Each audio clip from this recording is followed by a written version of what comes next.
We doing in the building? How we doing? Popping in to say a quick hi, hello, howdy, good morning, good afternoon, good evening, blessings, gratitude. Give thanks to the Most High.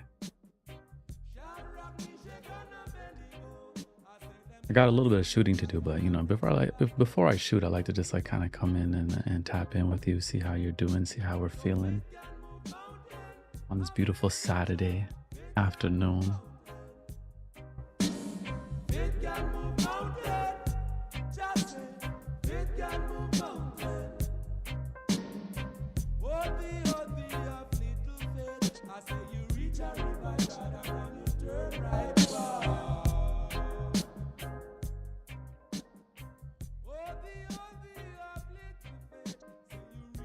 It's a very beautiful day today, and I went into the mountains for like a little vibe session, a little drive. Got some nice footage. The sun is out, the fog was out, so it's very cinematic outside. Just finding the beauty in the simple things. Today, I actually had a whole different day planned, and then I was like, nope, we're not doing that.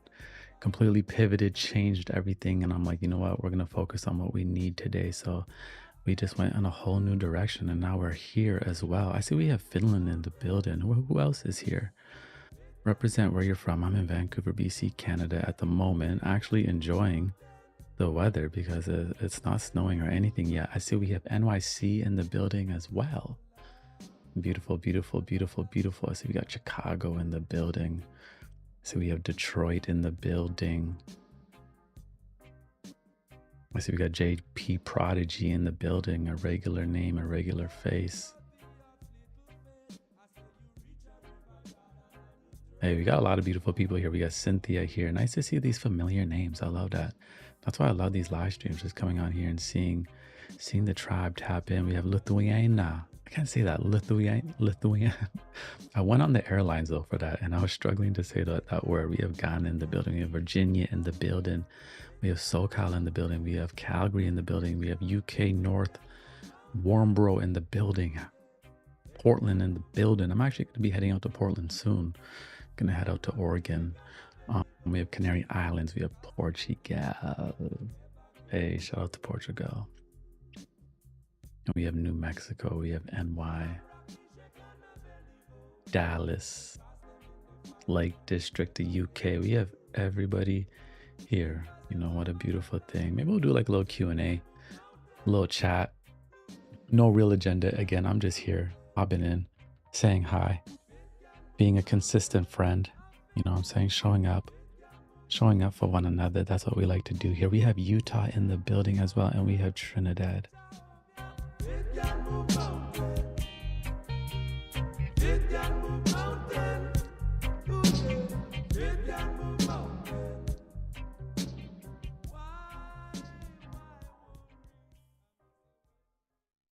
We have Seattle in the building. Shout out to Seattle. I got a lot of love for Seattle. Although I do feel like the city of Seattle has changed quite a bit from how I used to remember it, but shout out to Seattle still.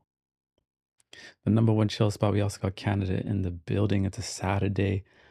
Usually not here on Saturdays. I usually reserve my Saturdays to go into the city and stuff like that. But a change of plans. I felt like being here. I felt like doing a little bit of work, tapping in with y'all, seeing how everything's going, maybe setting the energy in the right direction for the rest of the week. We are closing out the year. I've been thinking a lot. Been thinking a lot about the last year. And although I worked a lot, to me, in my mind, I'm like, I took a year off. Like I still, in my mind, in my spirit, I really feel like I took a year off. And instead of feeling bad about that, I was like, you know what? You worked hard enough where you were able to afford to go at a lot slower pace for a year, and you really recalibrated a lot of things in your mind. You overcame some hurdles, some things that nobody even knew you were working through. You also came up with like some new formats and like new ideas and the direction. So, then I was like, yeah, I got excited. I was like, yeah, that was amazing. And we made a lot of little failures, and those were really good failures as well. Really good nutrients for our foundation. Then I was just meditating on the direction again. I was like, yeah, we ready to be steadfast, steadfast 2024. I'm quite excited, quite excited. I also said we are launching the app version of the private community pretty soon. And that's going to be really cool because we're going to be able to do private live streams in there. There's like a calendar in there for anybody that wants to know like when the live streams are happening. There's a calendar in there that'll bring you right to the live stream, exclusive content. There's going to be the guided meditations. Everything's going to be organized in its own little area. So it's a much better user experience. And that's exactly just what I've been kind of focusing on in the background because I want to make sure that number one chill spot has one of the best user experiences on the internet. And yeah, we're just trying to level things up, do the best we can while we can. Yeah, we're gonna do a little bit of a Q&A today, okay? So make sure you get your questions in.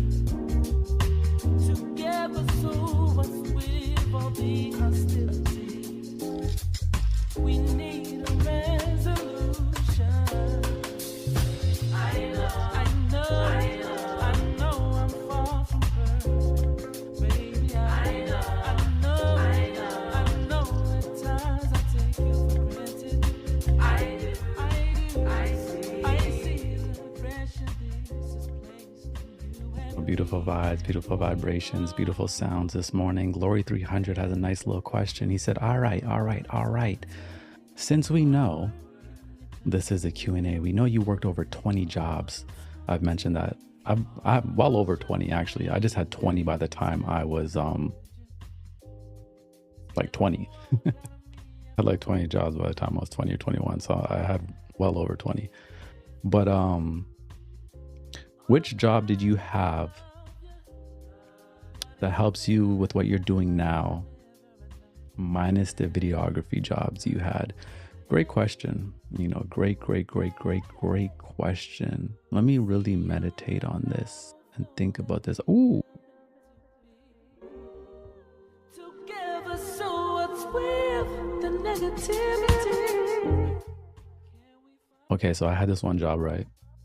This is so out of my character. It's so out of my personality. But I would go door to door, or it wasn't really door to door. Like we had, it was almost like pre-booked. I don't know how they set it up. Anyways, they would send us to these like houses, people's homes. And I basically had to try to sell like really expensive vacuums and like air purifier units. And these weren't like no regular vacuums. These vacuums were like $4,000. So imagine you just showing up to some random person's house. They don't even really know why you're going to be there, and you're just trying to get them to spend $4,000. One, you're like a natural introvert. Two, you kind of have like social anxiety at this point in life as well. And this is what you're doing. So this is, I don't know how I put myself in this position, but I did. I actually ended up selling some units. But what that taught me was like a level of resilience and being comfortable with being uncomfortable, right? It has nothing to do with what I'm doing right now, but it was such an uncomfortable job and experience that I knew if I could do that, I could do anything. Like if I could put myself in those positions when it comes to my own things I actually love, I can go all out for it. I was talking to my mom yesterday and she was like, we were talking about some people I know, and she's like, how do you always know all these people? Like, how did you know this person? How did you know this famous person? And I was like, oh yeah, I remember this person. I just straight up like messaged them, and like the message I sent them was like, oh, you need better videos. Your videos suck. And that's actually what I said. And then like they actually responded, and I was pretty strategic with how I would approach people or hit up people back in the day when I was networking. Um, but because of like that job, I had less of a fear for going after my dreams. Because of that job, I had less of a fear of approaching other people because I was able to approach random people in their apartments trying to sell them a $4,000 vacuum, which is insane, right? I didn't last that long at that job though. I think I was there for like 4 or 5 months. But again, there's like a random job. Also, I think, I had customer service jobs that really taught me about just dealing with people and, talking to different people and, like, even when someone throws shade at you or, is giving you some, like, negative energy, how to repel that and I do that now. I'm pretty good. Sometimes we may have some people that come in the live streams and, they can be negative or they try to like get me off my cues. And I handle people very well. Like I don't really match people's energy. Like if they're down here, I don't come down here. I stay up here. At most, I'm gonna bring you back. I'm gonna bring you up here with me. And if not, I'm gonna just let you do you. And I'm still gonna just like have love for you from a distance and boundaries. But I think customer service jobs taught me a lot about that because you're just dealing with so many different personalities. I remember working at McDonald's one time. This is crazy. I was working at McDonald's and I'm just doing my thing. I'm at the cashier front at the front, just serving up those Big Macs, handing people their fries, their Coca-Colas. And this one person comes up to me and I, okay, I guess I didn't handle this situation completely nice. This is kind of bad actually. Actually, it's not that bad. Maybe it's not that bad. Maybe it is bad. Anyways, this guy came and tried to order something from me. And then under his tongue, under his breath, I swear he like mumbled the N word. And I was like, what did you say? I swear he mumbled it again. No, I was like 15 at the time, you know what I'm saying? It's like my first job and stuff. I'm not trying to get fired. So I went into the back. I told somebody else. I was like, yo, this guy just said this. And then like, he's like, don't worry, I got him. I think he totally like messed up his order. Actually, I don't even want to say this because I think he did something really foul to his burger.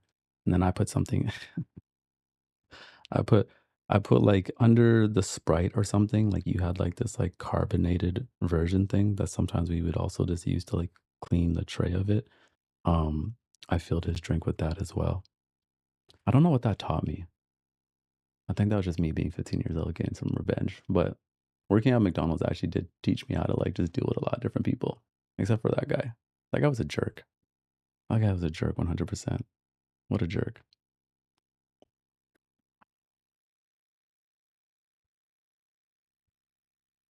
Okay, we gonna get to the next question. Kirby vacuums? No, it definitely wasn't Kirby vacuums. I'm not sure what that brand is. Device on. Oh, the chat just moved on me. It just moved on me.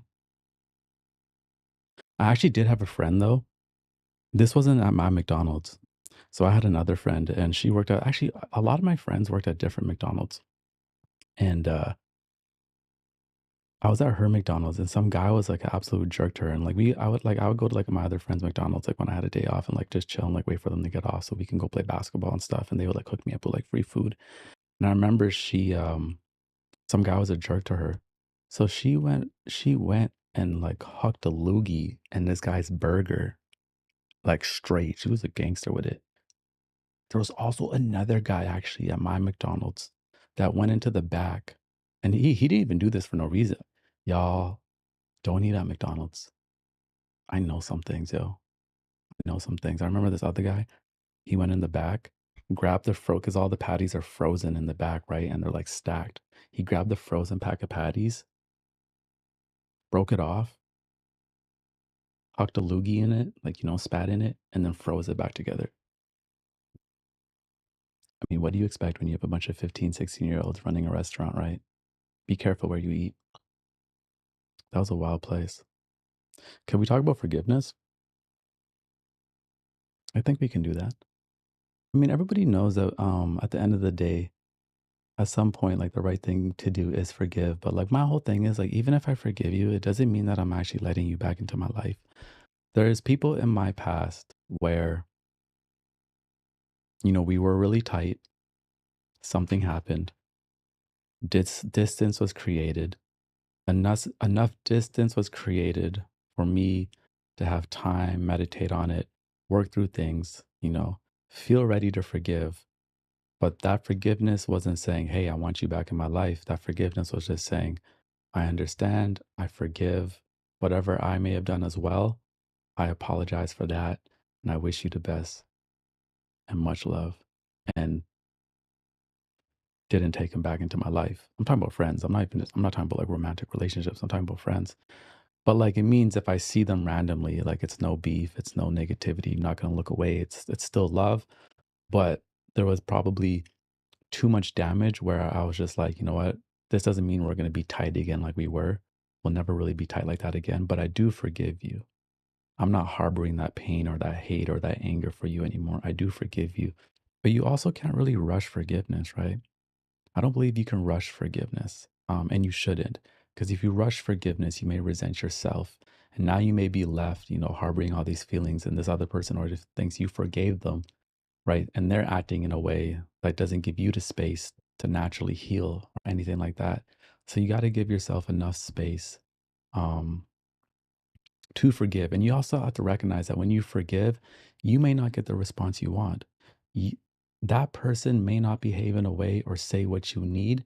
So your forgiveness has to really be about you releasing whatever you are holding on to.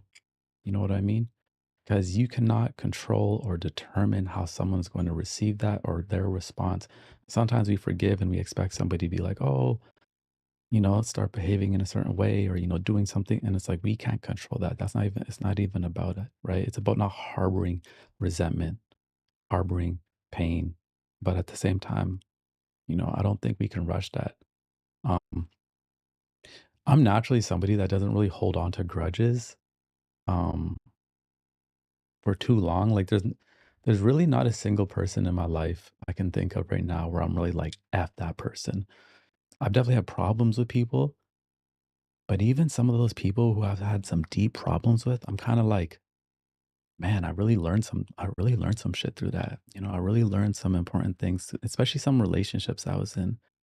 I would say probably the worst relationship I was ever in, the most toxic relationship I was ever in was like one of the most important ones I ever experienced. It was like the one that like catapulted me into rediscovering myself again, reconnecting with myself, harmonizing with myself again. It was like coming through a dark tunnel and then finding the light again. And like that relationship was the catalyst for that. So after time passed and I look back, I was actually really appreciative of it. Although there was like so much crazy stuff that happened in the toxicity and like, I was like, man, it really it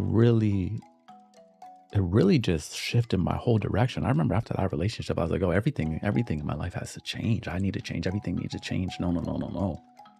And I just went all in, 10 toes down in the ground, went within myself. And, that was the beginning of coming back to myself. I always kind of say like, the first chunk of my life was very grounded. And then there was a few years there that I lost myself. And then that relationship catapulted me. And in my mind, in my spirit, even physically, I forgave that person for some of the horrors they brought into my life. And I apologize for some of the shit I brought into their life. But I'm not harboring anything for that person. I wish them the best. And I'm actually appreciative of that negative experience. I don't even know if I would be here. I don't even know if I'd be who I am without that experience. It was a beautiful experience, you know? It was actually a beautiful experience, although it was a crazy experience and I would never want to repeat it. It was still a good experience. So that's kind of what I think about forgiveness. It is important, and it's important to forgive ourselves first. We should always kind of practice forgiveness for ourselves, not harboring all that resentment and that regret for ourselves, because then it's very hard to move forward. It's very hard to move forward. Sometimes when I think about something, I'm like, man, I wish I didn't do that. And I start to go down that rabbit hole. I literally wake myself up. I'm like, stop it. Stop it. You know what I'm saying? It's done. You felt the pain, you know what it is, you learned from it, move forward. Stop going in the past on that. Stop it, look forward, be present, right? And then, have that forgiveness for ourselves. And if you have like a spiritual or a religious foundation or outlook on life, you can always go to the top creator, the most high source, and ask for that forgiveness. Give it above, give it within, and that will be received as well. But again, I don't think anything should be pushed. I don't think anything should be like done too fast. You know, no one can demand your forgiveness either. You know, that's something you choose to do. Someone can't just come and be like, you need to forgive me. No, like I'm not, no, I'm doing this on my timeline. You know what I'm saying? I'm doing this on my timeline. So no one can demand that out of you, right? You do that out of your own grace, your own space, you know, when the time is right. And the beautiful thing about forgiving people is you also show people grace and love and light. I remember I had this friend and we went through a situation that was like 99.99999% all him, all some BS and drama that he brought into my life. And I remember like a year later, I was meditating on it and I was thinking about all the struggles he has and like the things he was struggling with and all that stuff. And I'm like, man, I understand the effects of what happened because of like the sickness and the pain he was holding on to. So I remember I picked up the phone one day out of nowhere and I was just like, yeah, you know, I know we haven't talked in a while and I just want to tell you, you know, like everything that happened, you know, it's okay. You understand? Like I just want you to be your best and I forgive you. And if there is something I did that I am unaware of for some reason, I apologize for it. And then he was like, man, I don't know why you're forgiving me. I should be calling you and saying sorry first. Like I've been thinking about it. I just haven't been able to, and it like really shocked him, you know, like that I extended that grace before he even said sorry. And I think at times, if we have the power to do that, it's powerful because you show somebody that grace. And I think they will take that grace and they will extend it to somebody else in life as well. Right.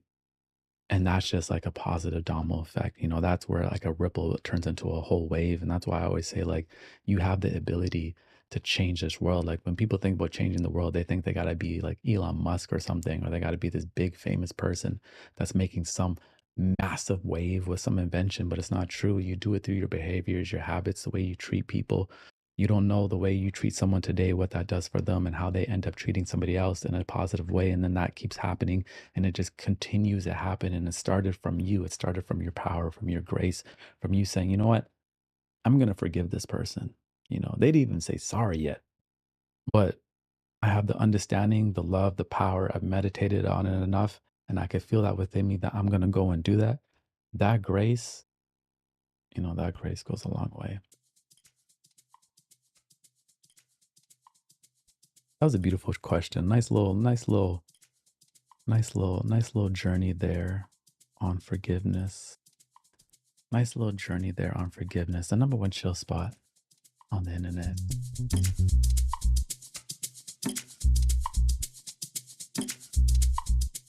Put some number ones in the chat for me one time.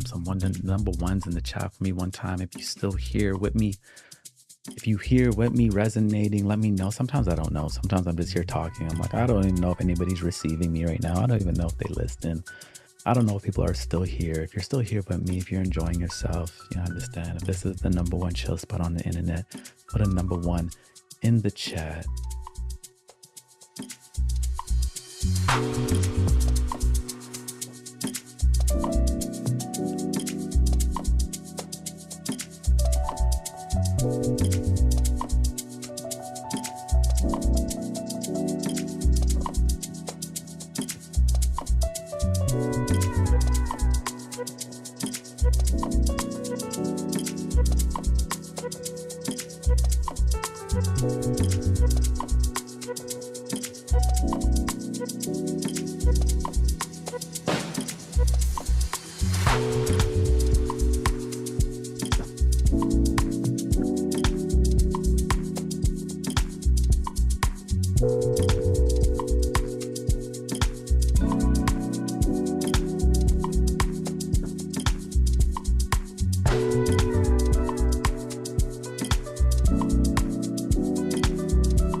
We got some new people in the chat, some new people that had just discovered the channel like a few days ago, a few weeks ago. I've been seeing some comments like that.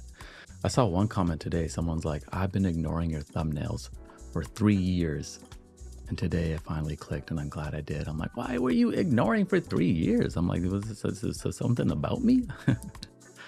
Nah, I think it's beautiful. You know, everything in divine timing, everything in divine timing, everything in divine timing. My mom actually told me that one time before I actually blew up on YouTube.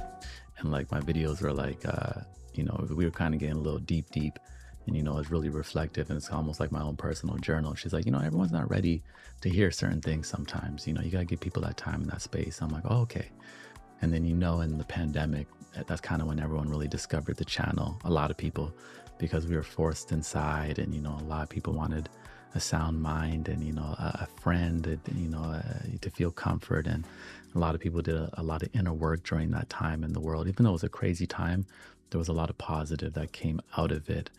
Also a lot of negative, but you know, everything in divine timing, you know, harmonizing, we're aligning ourselves is a beautiful thing. It's a beautiful thing.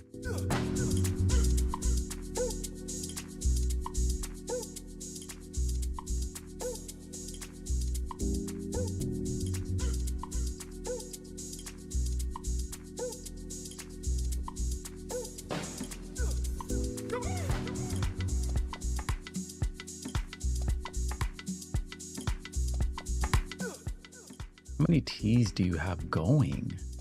What kind are they? Man, we have so many teas. So today already we've been sipping on the yerba mate today. Because you know what, the other day I realized anytime I have a coffee, like I don't feel good the next day.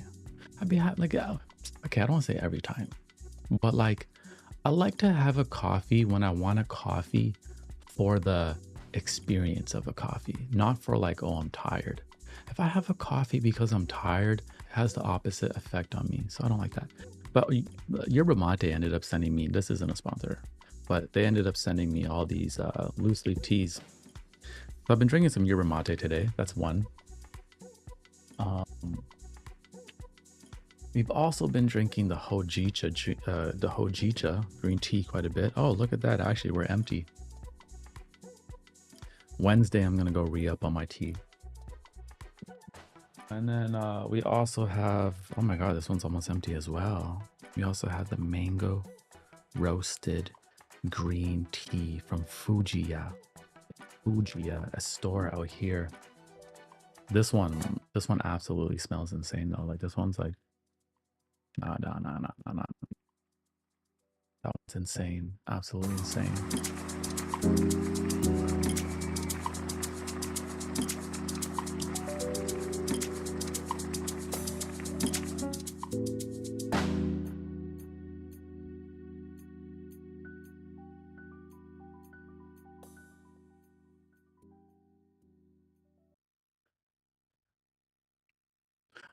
Journey of self-discovery in the building. Shout out Journey of self-discovery. Journey is a regular in the live streams. Let's get those likes numbers to match the viewership. Hey, let's do that. Hit that like button one time for the #1 chill spot on the internet. Some coffee are as good as tea. The Ethiopian one, yeah, Ethiopian coffee is absolutely the 101. I'm pretty sure coffee originates from Ethiopia, so completely makes sense why, you know, they would have some of the best. I actually do have Ethiopian coffee at home. Um, so I do like that. I like Turkish coffee as well. I don't, yeah, I don't mind a coffee, but I realize like I like a coffee because like I want to smell that coffee aroma. Maybe I'm at like a really nice cafe with my iPad and you know, I'm gonna get into some writing and you know, I want that stimulant to like, you know, just add to like the experience. I'm looking out you know, I like that coffee in an experience, but I do not like coffee as a source to wake up. You know, I really don't like anything as a source to wake up except for my own energy. You know, I'd rather just breathe, go to the gym. This morning, again, this morning, I woke up and like went into the mountains and went for a nature walk by myself.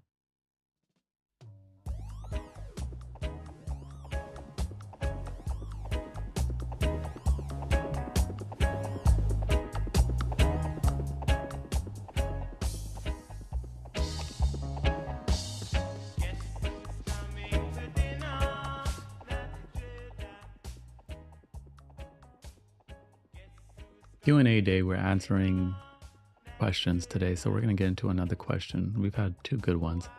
As you can tell, when you answer a question, my answers can be very long. I think, how do you deal with your own impatience? Hmm. Hmm. When am I impatient? Let me try to think about this for a second. How do I deal with my own impatience? When do I find myself impatient? Um,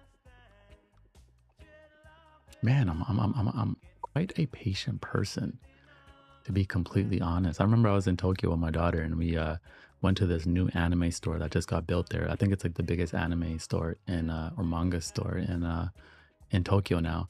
It's like 5, 6 stories long. We go in there, tons of people, and she's I'm like, get some things that you want, like we're in Tokyo, we can't leave the store without something, so she grabs some things that she wants, and then we go find the lineup, and the lineup is crazy. Lineup is like a whole floor just winding through different aisles, up and down, up and down. And then I was like, okay, let's do this. It was about an hour and a half lineup in like a busy store, and my daughter was getting irritated. She was getting agitated. She was like, "Oh my god!" And I was just like, I think I set the intention. I was like, you know what? I'm gonna be here for an hour and a half. There's no point in me, being agitated. There's no point in me constantly looking at the time.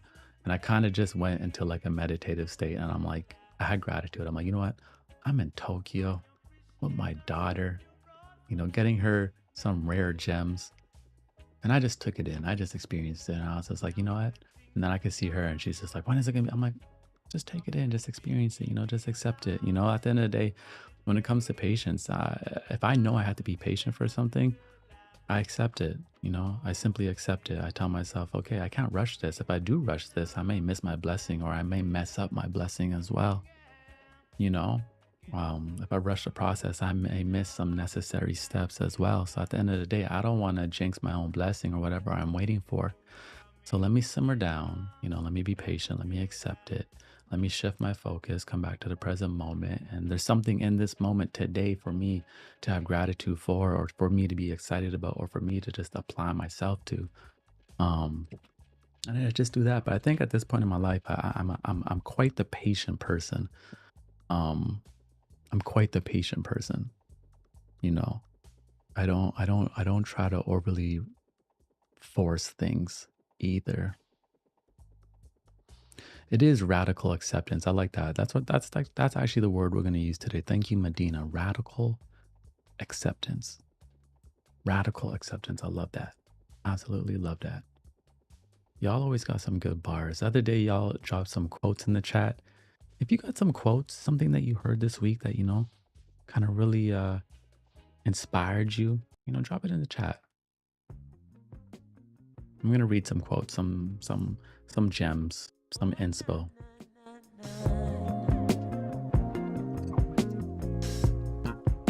Oh, na, na, na, na. Oh, na, na, na, na, na.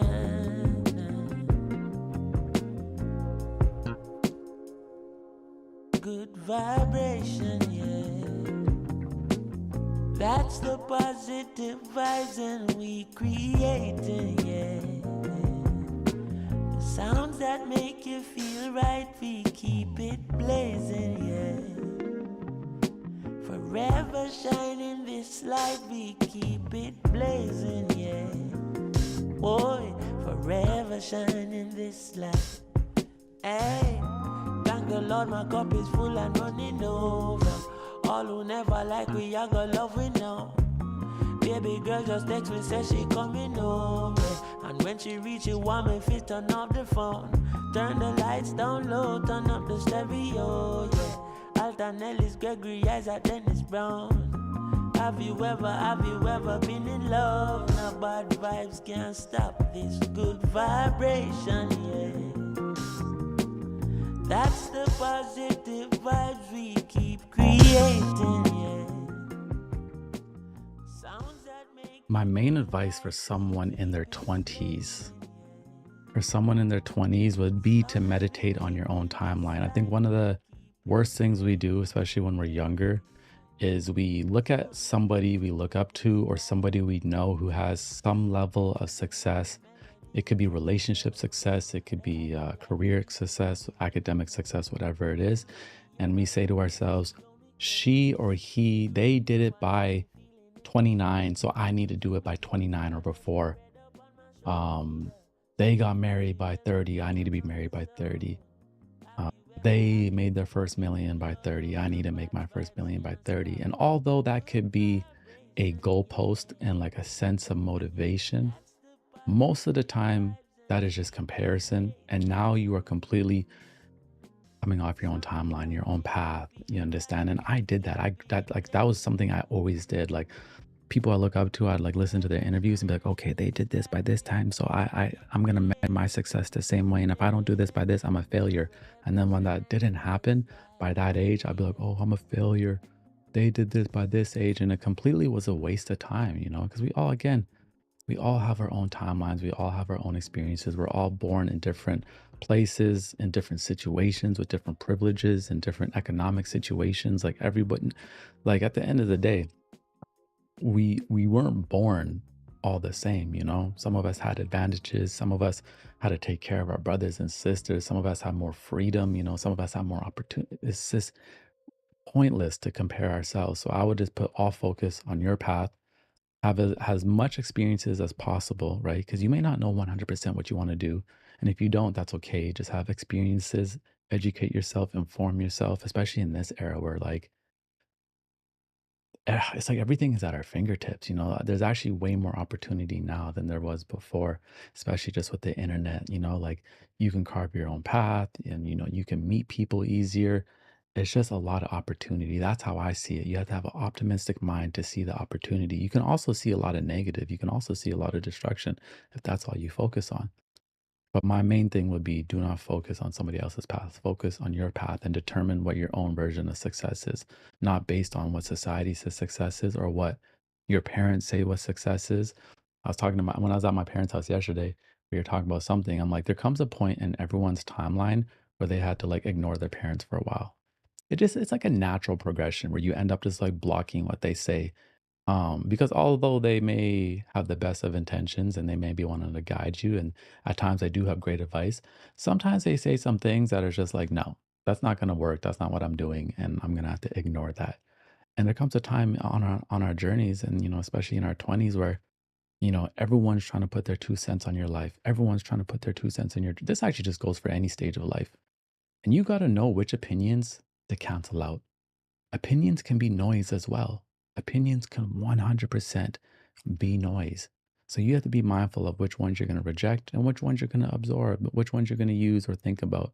And other ones just be like, no, no, no, like that's all good. Like I know my path. I know what I'm doing. I know what I'm focusing on. I know what my version of success is. And I'm going to focus on that. I realized majority of advice that I got, I ignored, and I'm glad I did. I wouldn't be doing what I'm doing. I wouldn't even fully be who I am if I took everyone's advice. If I took everyone's opinions of me, especially in my 20s, and telling me what I should do or what I shouldn't do, I wouldn't be where I am. And I like where I am. I like where I am right now. I said that to myself yesterday. I'm like, I like where you are, Heinz.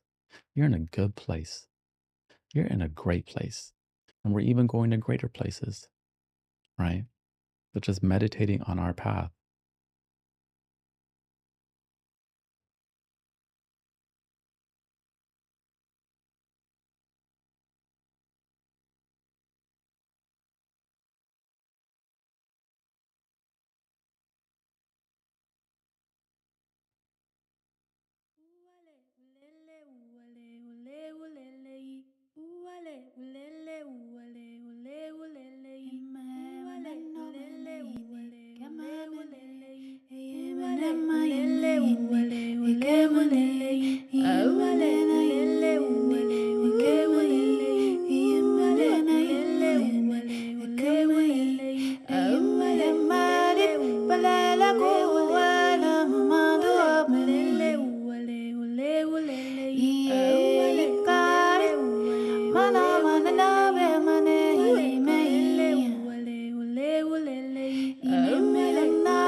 Lanez. Do Tory Lanez and Sean Kingston still support your growth and channel?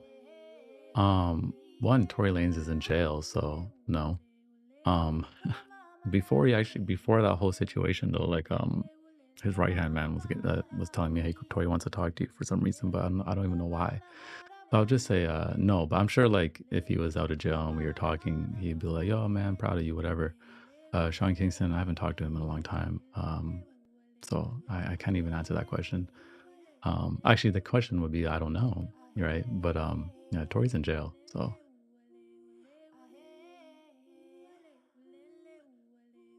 my goal is to be as zen as you. Your goal is to capture your zen, and your zen may look very different from my zen. Um, right? You know, the goal is to like enhance and be comfortable with our own nature, right? My nature is naturally calm. Like when people are like, "Oh, how did you become a calm person?" I was like, I came out the womb calm. I'm not even lying. Like I wasn't a rowdy kid, or not. I wasn't a rowdy kid. I wasn't like I was really good too. You know what I'm saying? I was really good. And like I was just like an observer and I didn't talk much. And like I was just kind of, I've always been calm. I've always kind of just been like calm presence. Even before I was making like content like this. With I was actually realizing this the other day, which is really cool. So like what we're doing now and like my videos and stuff, like, I make the tea, we hang out, we chat. I realized I was doing that before I even made those videos, but like people would come to my studio and then when they come to my studio, I'd make them tea and they would sit down on my couch and it would be like a vibe like this. And then they would just end up naturally like talking and like talking about life. And then I would just be like a soundboard and we would just conversate and we would just, come up with solutions and whatnot. And I was doing this before it even like manifested into like a video thing. I kind of just always been that person for the people around me. Um, it's just kind of like my nature, like naturally. I think I give people a good space just to vent and I ask good questions. Personality creates personal reality. Personality creates personal reality. I like that. I like that. I like that. Are you vegan? No, I'm not vegan. Which also like combats the whole idea um, from vegans who's vegans will always say, oh, if someone eats any type of animal product, they're gonna have a lot of anger and negative energy. And I'm like, it's not true. Ooh, we got Life of Intent just giving us the bars today and the quotes. Your wounds will heal the world. Healed people heal people as well. Heal people as well. Oh, this is a brand new deck. I don't want to crack open a brand new deck right now. Got some other cards right here, though. The number one chill spot on the internet. Just like a random Saturday, we doing our thing. I gotta shoot some pictures later. Need some thumbnails. Sometimes I don't post videos because I just don't have pictures for thumbnails. It's like such a roadblock in my process. I gotta really figure that out and just have a lot of photos or hire a thumbnail editor or something like that. Like I can't allow this to be the thing that, slows me down. It just doesn't work. We can't do that. No, no, no, no.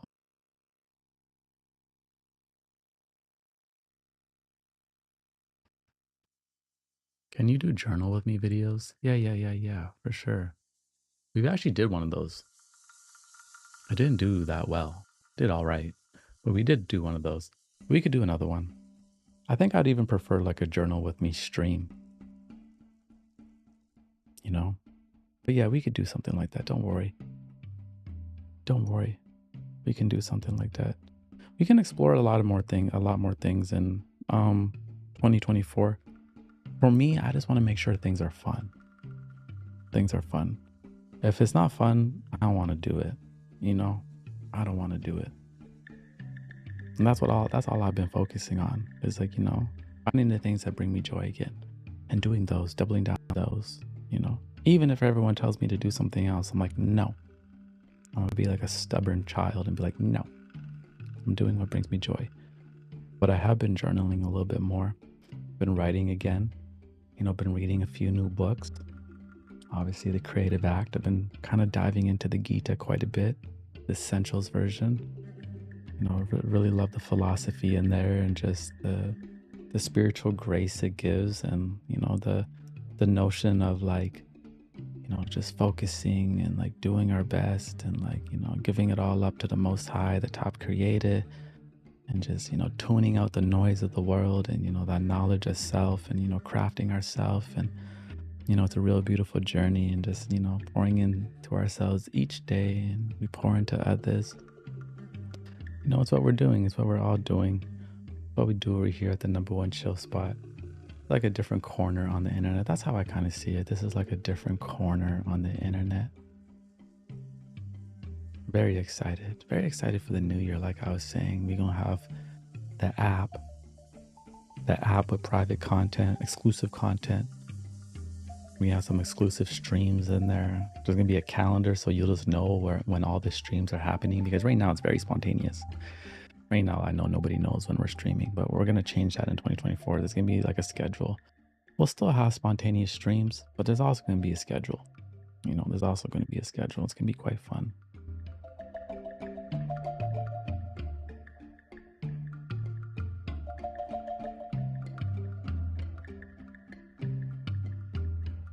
Someone says, I want to ask a question, but I feel kind of bad asking it. Well, you might as well just ask it. If you want to ask it, do what you want to do.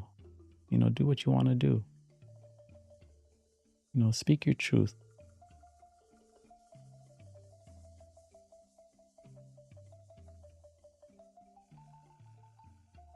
Are you continuing to read the creative act? Yeah, we're going to do it on stream. I actually figured out the other day how I can read it and have it up on the screen if I read it on my iPad. So that's pretty cool. Because I know last time some people were saying that they wish they could have saw the text on the screen. Are you into ASMR? Yeah, for sure. We have included hints of ASMR into our videos. But I do like the ASMR. I like the ASMR community. If I had the time, I would do a whole ASMR channel. I probably will one day, but I just can't do it right now. It's important to know what you can and can't do in a certain season, but I can't doesn't mean I won't. I can't doesn't mean I won't. Do we have that card here? I can't doesn't mean I won't. Oh, look we do have that card here. I can't doesn't mean I won't. Limitations are real. They are not here to stop you, but to guide you, to mold you. You may not have the ability to accomplish your dreams today, but I can't doesn't mean I won't. Instead, plan, prepare, and be patient. Plan and prepare, be ready. The feeling of being ready is such a beautiful feeling. Being ready, being prepared. Proper preparation prevents poor performance, When we're prepared, we go from feeling anxious just to having like butterflies. Having butterflies is like a good thing, but like having so much anxiety about something, sometimes that stems from simply not being prepared. I remember I did this talk for like this corporate company, like through Zoom in the pandemic. It was like a financial company, and they wanted me to like talk about mindfulness. And I never done nothing like this before. And it was going to be like a 20-minute talk. And I was like, man, I've never done nothing like this before. So I thought about it. I stressed about it. I was quite nervous about it, right? Because it's like, I was going to be speaking to a bunch of people in a finance company. I was just like, it's going to be different. And then I remember once I knew what I wanted to talk about, I wrote it out. And then I was like, I don't want to read off of a script while I'm doing this, because that's just not my vibe. So I was like, how am I going to remember a whole 20-minute speech like that? I only have like a week. I just went in every day. I was like rehearsing, finding ways or clues, researching like memorization tricks or like speaking tips. I had this book that was actually a TED Talk book I was grabbing information from. And I just prepared, got ready. And then I finally hit a point where I realized I'm ready. There is nothing more I can do to prepare. I am fully ready. This is ingrained into my spirit. And I went from having anxiety just to having butterflies. Still nervous, but nervous because it was something new. But I didn't have anxiety about like, oh, I'm going to fail, or, oh, no, I was ready. And that feeling of just being ready for like any opportunity is a beautiful feeling, Like, Instead of like when something happens and now we're like racing and rushing to try to get into position and try to get ready. Instead, if we just live our life in a way where we are ready, because each day we are doing our best, you understand, mind, body, and spirit, we are preparing ourselves, you know, and when something arises, we're like, oh, we're ready. You know what I'm saying? We've already been training like this every single day. We already been in the motions. We already have a lifestyle that like, you know, we show up for ourselves. So like when things arise, it's like, no, we ready. A little bit more proper preparation and we good to go. Proper preparation prevents poor performance. Proper preparation prevents poor performance. And I've also done things where I didn't prepare and I flopped. And I was like, man, that was embarrassing. I was like, man, that was embarrassing.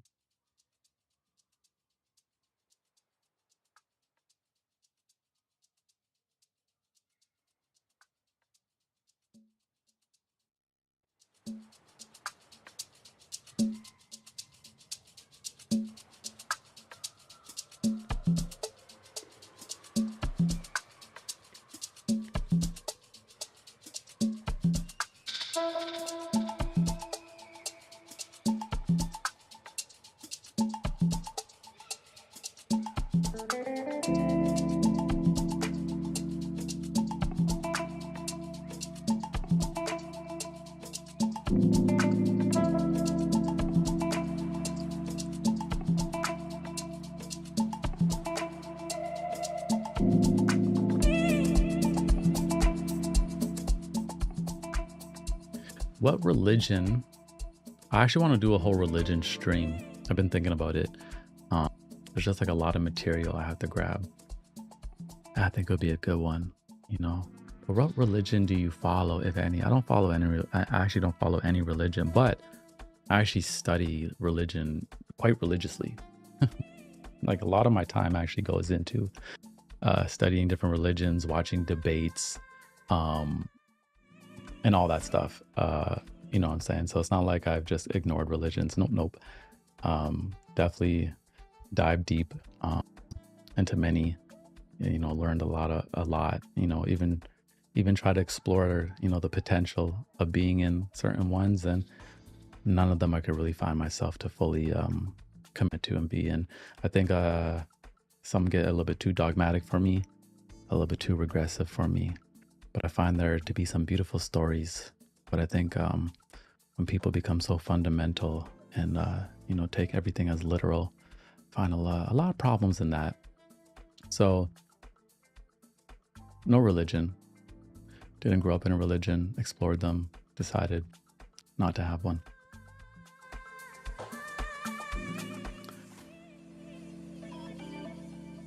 Nicholas said it's oops, sorry.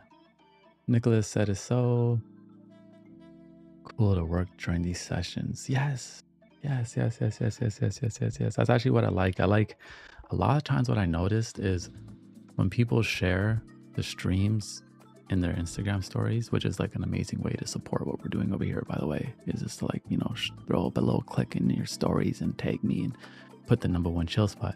But I always notice people are like working on like art or like studying or working or just doing something. They're in their vibe. And I'm like, that's what I love because I don't want to make content that steals people's attention. I want to make content that kind of just enhances what people are already doing, right? So with the podcast, like when I am uploading there, I notice people will go on nature walks, they'll be at the gym, you know, they'll be doing all these things. And then, you know, the podcast is also playing, enhancing what they're already doing. And a lot of times with these live streams, people are doing their thing, at the live stream up on the screen, and it's like there to enhance what they're doing. And I'm like, I love that. Because in this economy that we have now that is solely based on like tricking people into holding their attention, you know, like I absolutely hate being on Instagram and people being like, do this to your videos to hold people's attention. And they're like, throw the text like this and zoom in like this and use this and use these tricks. I'm like, get out of here, man. Like it's just get out of here. Like it's stop, stop, stop, stop. Just slow down, chill. I can't stand it, you know? So when I had that revelation, I was like, man, I don't even like, I don't want to do that. Like, I just want to enhance things that are already happening, you know? I'm like, I don't want to just steal people's attention. No, no, no, no, no, no, no, no, no, no. No.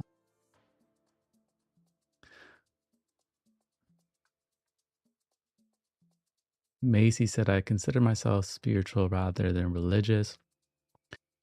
Yeah, I don't even, something interesting about me is like, I don't even actually, I actually don't even actually claim either title. Um, like I see life, of course, you know, through a lens, yeah, a spiritual lens, in the sense of like, I know there's things I cannot see, just like the wind. You can't see the wind, but you can feel it, or you can see the effects of it. But I don't even really identify myself with a label anymore as spiritual or religious. I kind of just am having this human experience, and it's a beautiful experience indeed. It's a beautiful experience indeed. Zoe says, I'm my religion, my spirit guides me. Osmo says, the all is in mind, the universe is mental.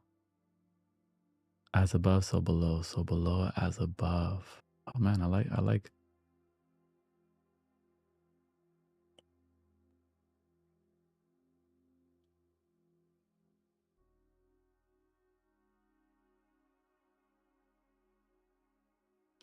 Nicole says, I'm currently a dog walker and all I do is listen to your podcast. See, I love that. Walking dogs, listening to old podcasts, new ones.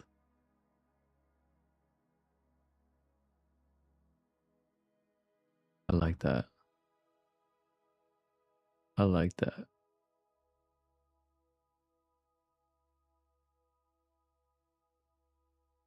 What have you explored Islam? It's a lovely. I have explored Islam.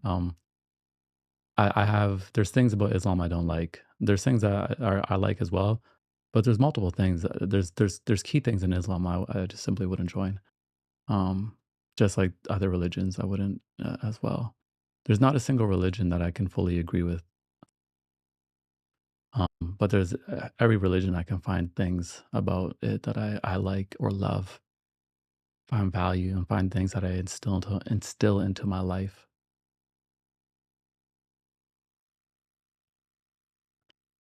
Do you believe we live in a firmament? No. I don't believe that we're trapped in a dome. I don't believe we're trapped in a dome, that we can't get out. I don't believe in that. What's your favorite fruit? Oh, good question. Mangoes. Mangoes, passion fruit, and what else do I like? I like mangoes. I like passion fruit. I like soursop. Yeah, I love soursop too. Soursop is so good. I like a good Thai banana, you know? Mm, yeah, I like those ones. Have you heard of the Baha'i faith? I have heard of the Baha'i faith. Baha'i faith basically like honors all faiths, but like it's just not something I would be like, I'm in the Baha'i religion, but I have met people in that faith and I do know about it. What about Buddhism? Yeah, I studied Buddhism as well, and there's things in there I would apply to my life. But Buddhism isn't something that I would identify as either. But there's obviously there's things I like, and there's things that I don't like.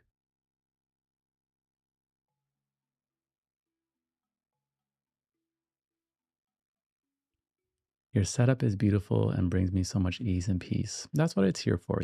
The setup is an extension for myself, and it's there to be somewhat of an experience. That's why it's the number one chill spot on the internet. You know, you know. But at the end of the day, I know like in this chat right now, we have many people with different beliefs. Many people with different philosophies, and everyone has their own experiences, and I'm a firm believer in honoring all of that. You understand? Like your experience is your experience, your belief, your connection is your connection. You understand? I'm not here to convince anybody of anything else. I'm just simply here to be a mirror, a reflection, a soundboard, a vibe. I'm just here to create space for conversation, to hang out, to chill. We have people from all over the world in here. We have people from different races. We have people in these chats at times who are 13 years old. We have people in these chats who are 64 years old. We have people in Finland all the way down to Brazil, all the way to Kenya. We have people from Islam, from Christianity, from like people who are like more identify as being a witch. We have people from all over the place, you understand? And I think it's a beautiful thing.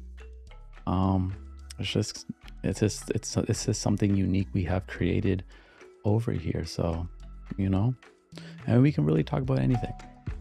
You understand? We can talk about anything. That's the cool thing. That's the cool thing.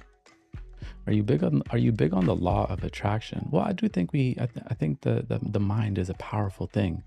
And we have this ability to create visions and ideas and think about them and hold them fast, and then we believe them so much that it pours through our actions and we make it happen. I wouldn't necessarily say like I'm somebody who just believes I'm gonna sit on the couch and just think $1 million is gonna show up at my door, and it's going to because I thought about it. No, I believe in action. I believe in planting seeds. I believe in harvesting and bringing things into fruition using the power of our mind, the power of our abilities through our body, having an able body, a powerful temple, and through the power of our spirit, right? Our essence, our expression, our individual touch. Those three together brings thing into fruition. So that's what I believe in. Yes. But I do believe the mind is very powerful.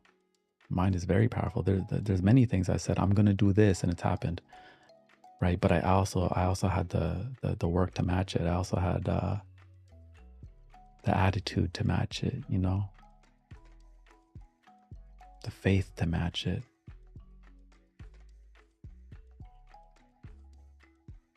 It's about being more than labels. Yeah, there's also nothing wrong with a label too, right? Like I think for me, my upbringing was not an upbringing where any identity was placed upon me. There wasn't really a national identity placed upon me. There wasn't a cultural identity placed upon me. There wasn't a religious identity placed upon me. So I grew up with no labels.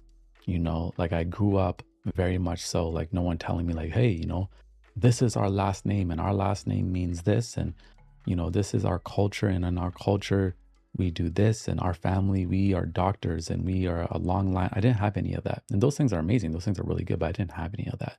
So I was very much like a blank canvas. And because I was a blank canvas, I just explored many different things and created my own thing in every single way.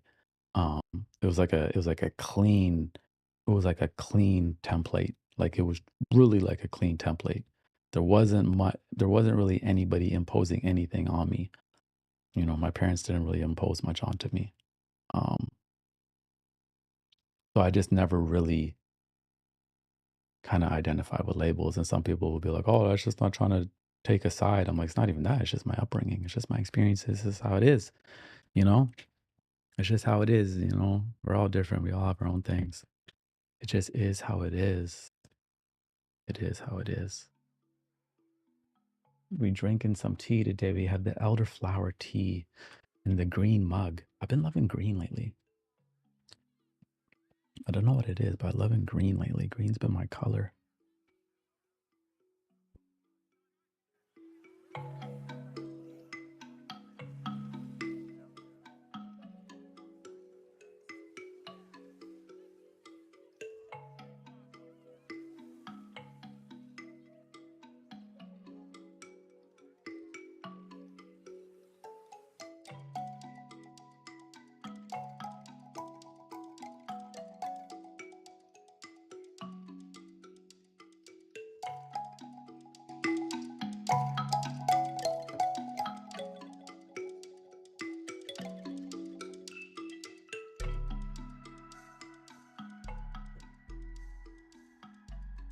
What we perceive is what we create. What we perceive is what we experience. Hey, shout out to Cos for that. I like that.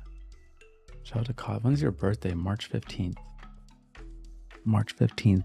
Mark the date. Remember it. I'm just joking. March 15th. I'm a Pisces baby. They call it the Ides of March. It's in the middle of the March. It's the Ides of March.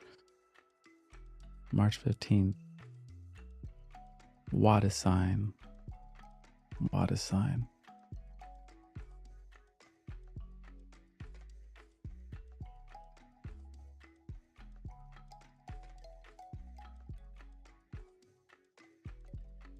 the last meal you made? I made a stew, like a big stew, a couple days ago because I don't like having to think about what I'm gonna eat every day. So I order meal prep because when I come to the studio, it's just like I don't want to have to leave if I'm hungry. So I order meal prep, and I also will make a stew every week. So I have a combination of that. So the last thing I made was a stew. In that stew, it had purple Japanese sweet potato.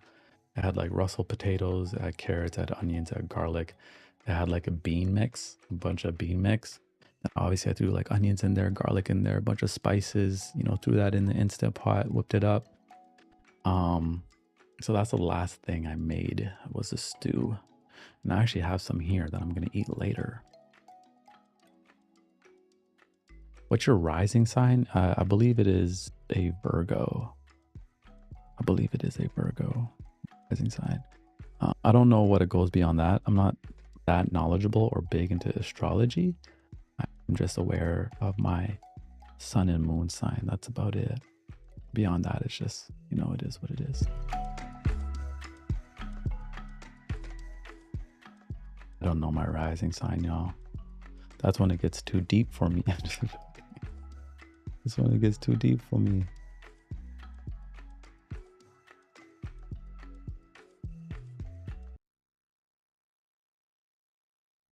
Stew is so good. Yeah, I like stew. I like stew. I also have like some salmon, quinoa, um, meal prep meal with me as well. That is very good. Very good.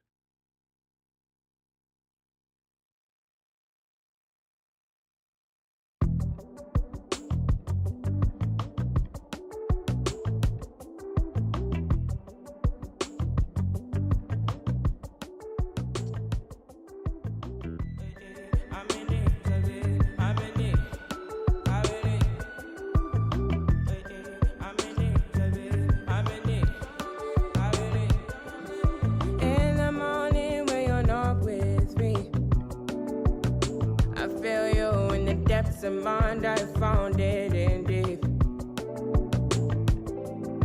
Coming through is all I ever want to do. I fall in the steps of human beings, and it's all on you. Now it's up to you. Now it's up to you. Now it's up to you. Now it's up to you. Now it's up to you. Now it's up to you. Now it's on. I try to avoid things, but it's no one. This is mothers.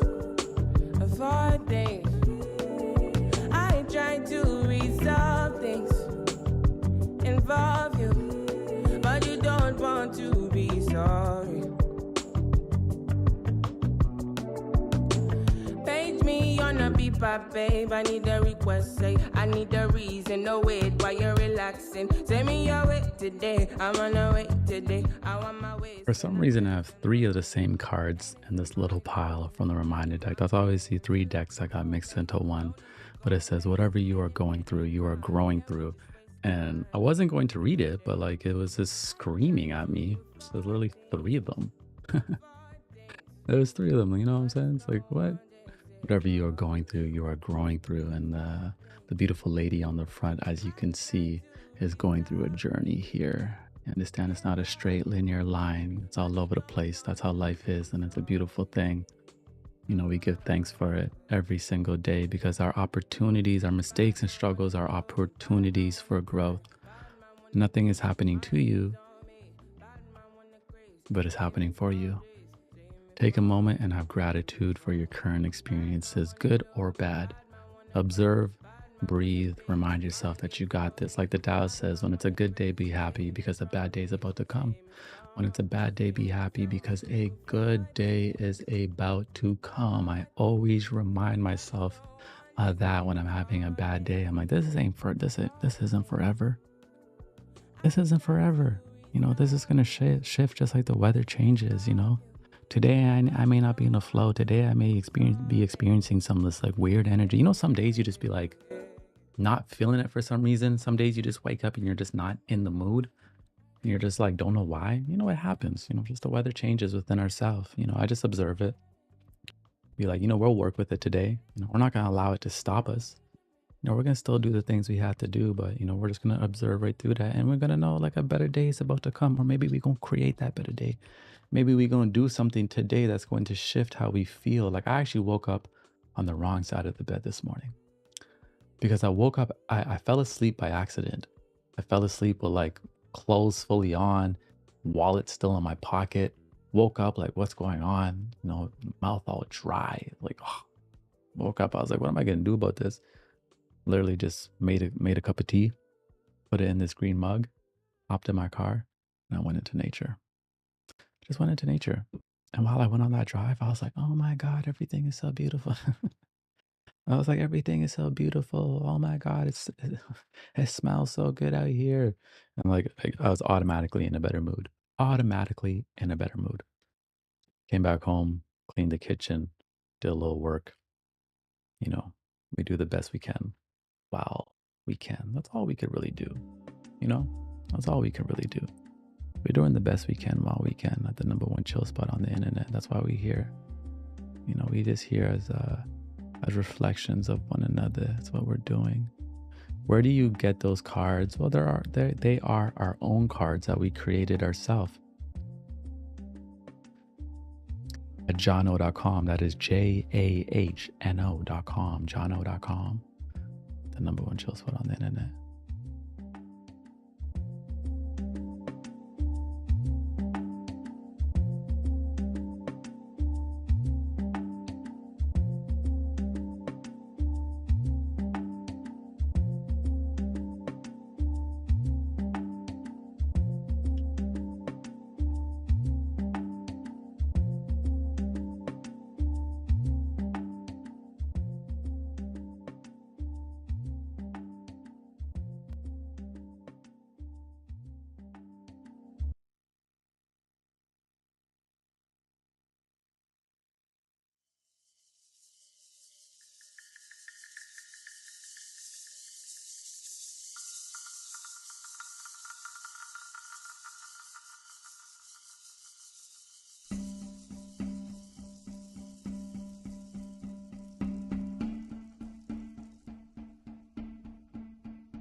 Shout out to the reminder deck, Mr. Shofi. Thank you, thank you, thank you, thank you, thank you.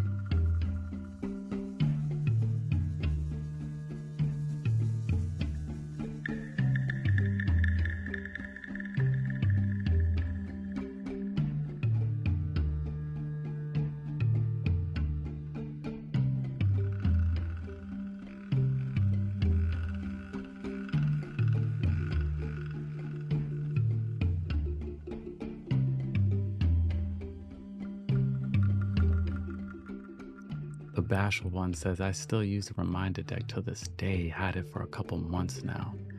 You a real one. Thank you, thank you, thank you, thank you, thank you. Thank you, thank you, thank you. It's really a timeless piece. And sometimes you may put it away for a while. You may not even pick it up for 6 months. It could be even a year. And then a year later, you pick it back up and it's exactly what you need. That's how it was created. That's how it was made. If 90s radio had a chill hour, this would be it. That's actually like... I love that you said that. That's actually like kind of like my vision right now. I was like, I kind of want my channel to be like a to feel like a radio show, but like more personable, chill. Yeah, that is kind of the inspiration. I'm not gonna lie. That is kind of the inspiration. With a mixture of like other formats and things, intertwining. Like I got some other ideas, but that is kind of the motivation at the moment. Is like for the streams to kind of feel like its own, some own show, like from another time, as well. So you got it on the bullet. Are you a big holiday celebrator? Nah, kind of a Grinch. No, I love holidays, but like, here's the thing. Like my mom, when I was at my mom's house yesterday, she was like, "Oh, do you have any friends that want to come over for Christmas?" I'm like, "No, everyone I know is out of town or with their family." And because we don't really have a big family here, my mom wants just more people over. It's like always just been like 2 or 3 people, right? Just like us. And so I never grew up like with big holidays and lots of people and stuff like that. So holidays don't have like this thing with me where I'm like, oh, it's a time where I'm gonna go see all these people, and it's not really been like that. So I'm not really like a big holiday person. Um, which has like its positives and negatives. But I still celebrate them, I still show up, I still take part, in the rituals. But I'm not a big holiday person. Like there's no Christmas tree at my house.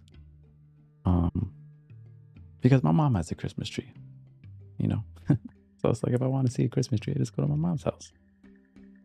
And so I go to my mom's house for Christmas anyways. That's what I do every year.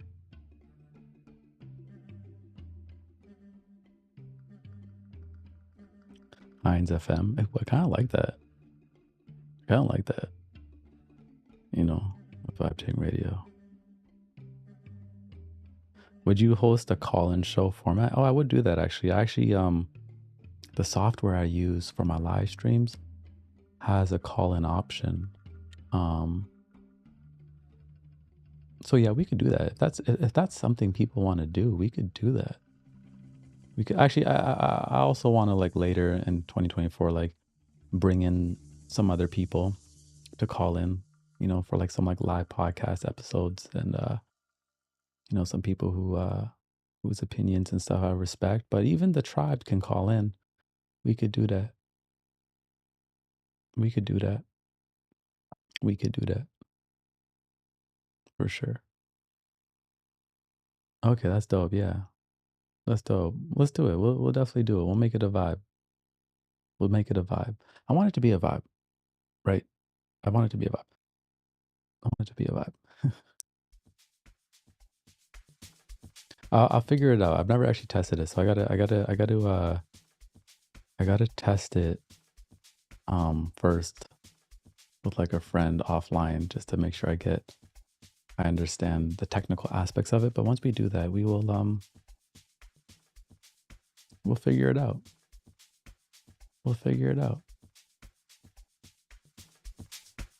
It's a really good idea.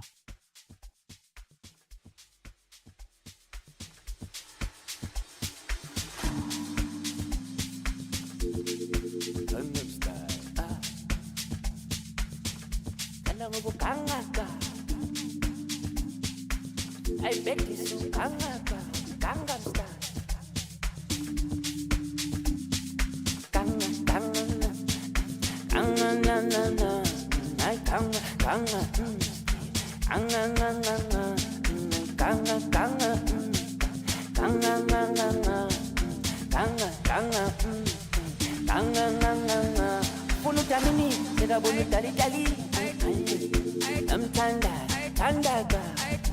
Elangangithandaka yena ufuna iGangnam Style bona sebemthatha bamkhulumaka kanti ufuna iGangnam Style ugangaka bengithandaka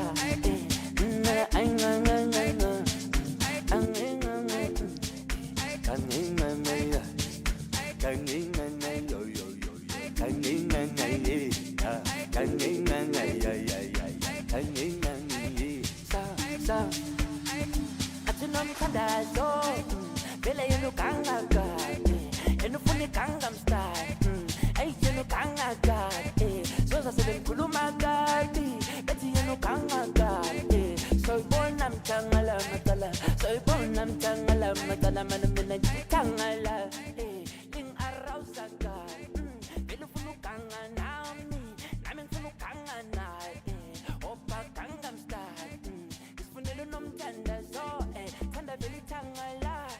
Eling araw sa gabi minang gumshayo Kanga shaye Anga shaye Anga shaye Bele yan ang gagam shayo Ay shaye Nam silang alami Bele ngamba na Yate lang sumshayo Kanga na Bele nilang genaku Bati wenu twasha va Ispunelo nom tanday so I get I get copyright emails every single day. every single day. I basically just forfeited my AdSense so I could play music on stream. Um, YouTube, I get about like every time I stream, I get about like 10 emails. Hey, hey, copyright, copyright, copyright, copyright, copyright, copyright, copyright. Hey, this video was blocked in Russia. La la la la la la la la and let the la la la la la la la la la la a long time full of tamini Hey, shout out to South Africa in the building with the piano. I've always been a big fan of South African house. For like a good decade, 10 years, it always felt like the music that my spirit just gravitates to the most. It felt like home. And then, piano really came in blazing in these last few years. And, I just love to see a country, you know, stand on a global stage and, represent its energy. When I was in Kenya, and because YouTube flew out like 150 of us to Kenya, had this big old celebration. It was insane, insane experience. And the South Africans that came were like the hypest. They were dancing the most. They were breaking it down. Like they just came with like a different kind of energy. So I always play a lot of South African music because I have a special place for those people and what they're doing in the world right now. We got Speedy Wolf in the building. How's it going, Speedy? Who's your favorite artist? I'm a big Kanye fan, huh? Um, Man, there's a lot of people. Like, if I had to say, like, right now, my favorite music, all comes out of South Africa. But favorite artists, I like Kanye as well. Kanye's inspired me a lot. I like Tyler the Creator.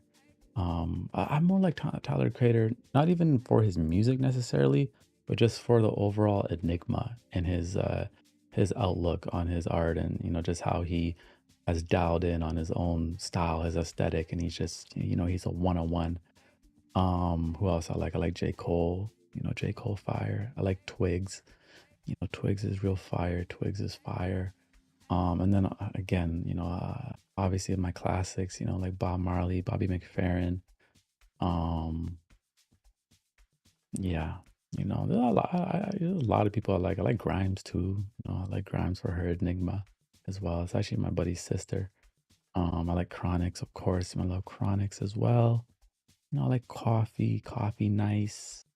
Um, there's a lot of music out there, there's a lot of music out there. It's a beautiful thing. I'm really like a global kind of guy too. I like sounds from all over the world, not just one place, but all over the world. J. Cole a vibe for sure. Yeah, J. Cole got some nice like relatable vibes, bars, you know, really focuses on his craft. Um, like Andre 3000. I like the new meditation album. I like Uncle Waffles. Hot DJ right now. She killing it. Good albums she dropped as well. A lot of energy. There's a lot I like. Any R&B artists you like? I like the classics. All the classics. That's good. I was like, unfortunately, R. Kelly have hits that I still love, but obviously, he went downhill. I like Cleo Soul though. Who else I like? I like more of the classic R&B. I'm trying to think of like a new R&B singer I like. I feel like R&B needs a little bit of a resurgence. What else I like? Man, I'm blanking out right now on R&B artists. Blanking out on R&B artists, but there is a lot of R&B I do love, but I don't listen to as much, I would say, as I used to. But Cleo Soul has one song I really like called Self. Wonder if I have it here. I don't think I have it here. Let me see if I have it here. She got a song called Self that I really like. I do have it. I do have it, y'all. I do have it. I have Self. Let me cue it up.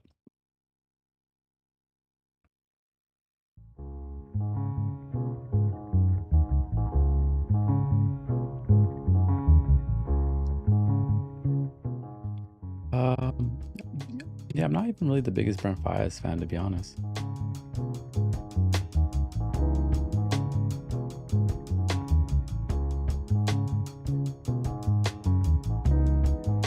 Ooh, save me from myself.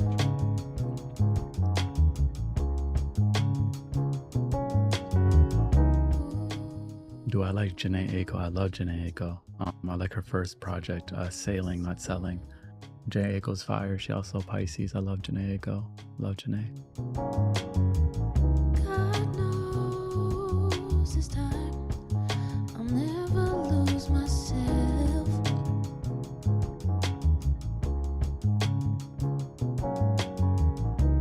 Now I know I can change the world without changing myself.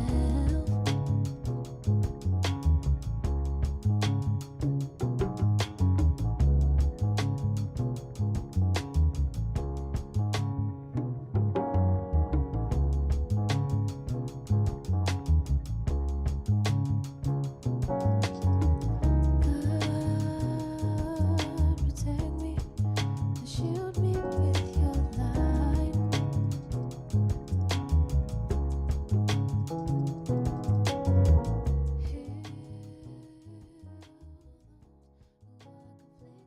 We could have like an R&B night one night, like on like some like real, just like smooth, real like smooth vibes. That'd be a vibe. It's good music, you know. I think music's in like a decent place right now, you know. Like I think it's in an okay place.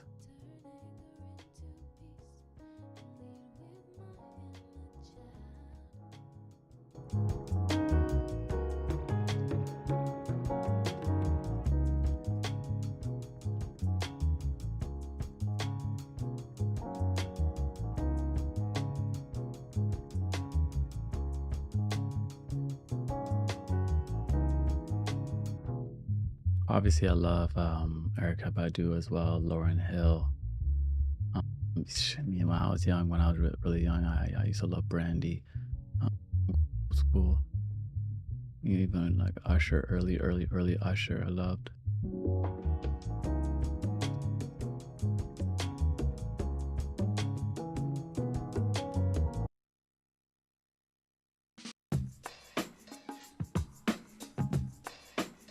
One chill spot, y'all. One chill spot. What we doing? What we doing? What we doing? What we doing? What we doing? What we doing? Yeah, I used to have the biggest crush on Brandy. Like Brandy to me was like everything. Used to watch Moesha and all of that. Yeah, Sade nice as well. Sade real nice. Who else is nice? There's so many, you know. There's so many artists, and when I forget them, I feel like I've disrespected them. But like, there's so many beautiful artists out there. You know, music. There's not much. There's not much I love. There's not much I don't love. More than music. There's not much I don't love more than music. You know. Do you know the app, The Patterns? Yeah, I know The Pattern. Remember that app back in the day? Back in the day, kind of like predicts what's going on and stuff. It was cool. It was cool. But I like tomorrow to be completely uncertain. I like the future to be a mystery. I don't want nobody telling me my patterns, you know. I don't want nobody dropping ideas in my mind. You know what I'm saying? I don't want none of that. Next thing you know what? You know what's funny? I haven't experienced a Mercury retrograde since I stopped even like believing in it or like hearing about it. You know what I'm saying? But back in the day, someone would come. I had like a lot of friends, girlfriends that were like, you know, always talk about Mercury retrograde, and then they'd be like, hey, watch out right now, it's Mercury retrograde, and then all these crazy things would happen in my life, computers breaking and stuff. I'm like, what's going on? They're like, Mercury retrograde. I told you. And then one day I was like, nah, I'm done with that, man. I'm like, get out of here. Don't tell me that no more. And I haven't experienced it ever since.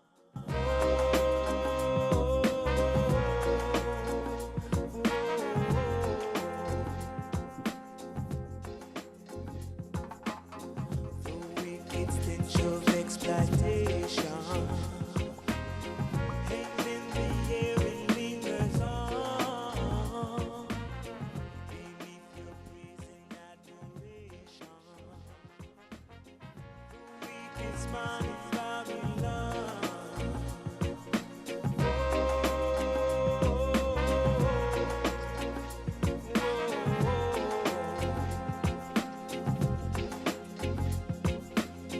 There is no hope left in your kingdom. Your servants have run all the songs. Nobody here remembers freedom. The richest man in Babylon.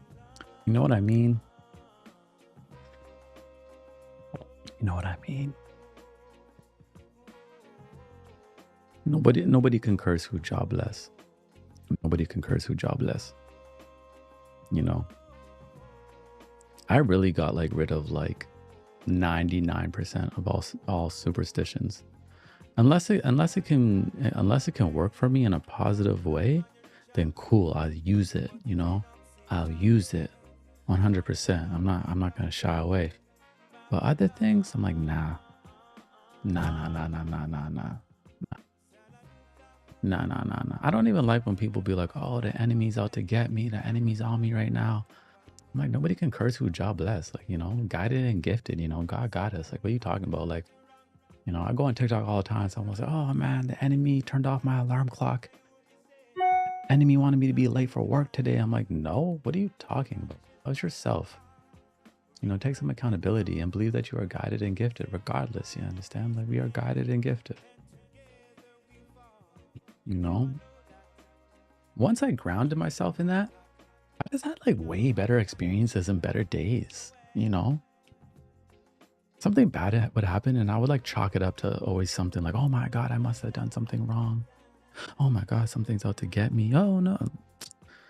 I chilled on all that. And then like life became a lot more graceful and like smoother, you know?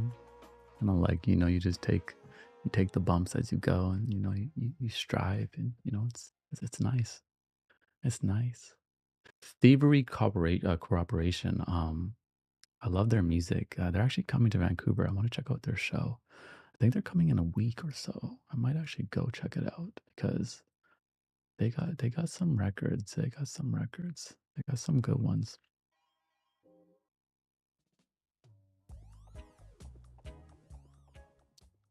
Last question. Have you ever invested in chakra cleansing bowls or thought about making a video containing them? I actually have a video with singing bowls.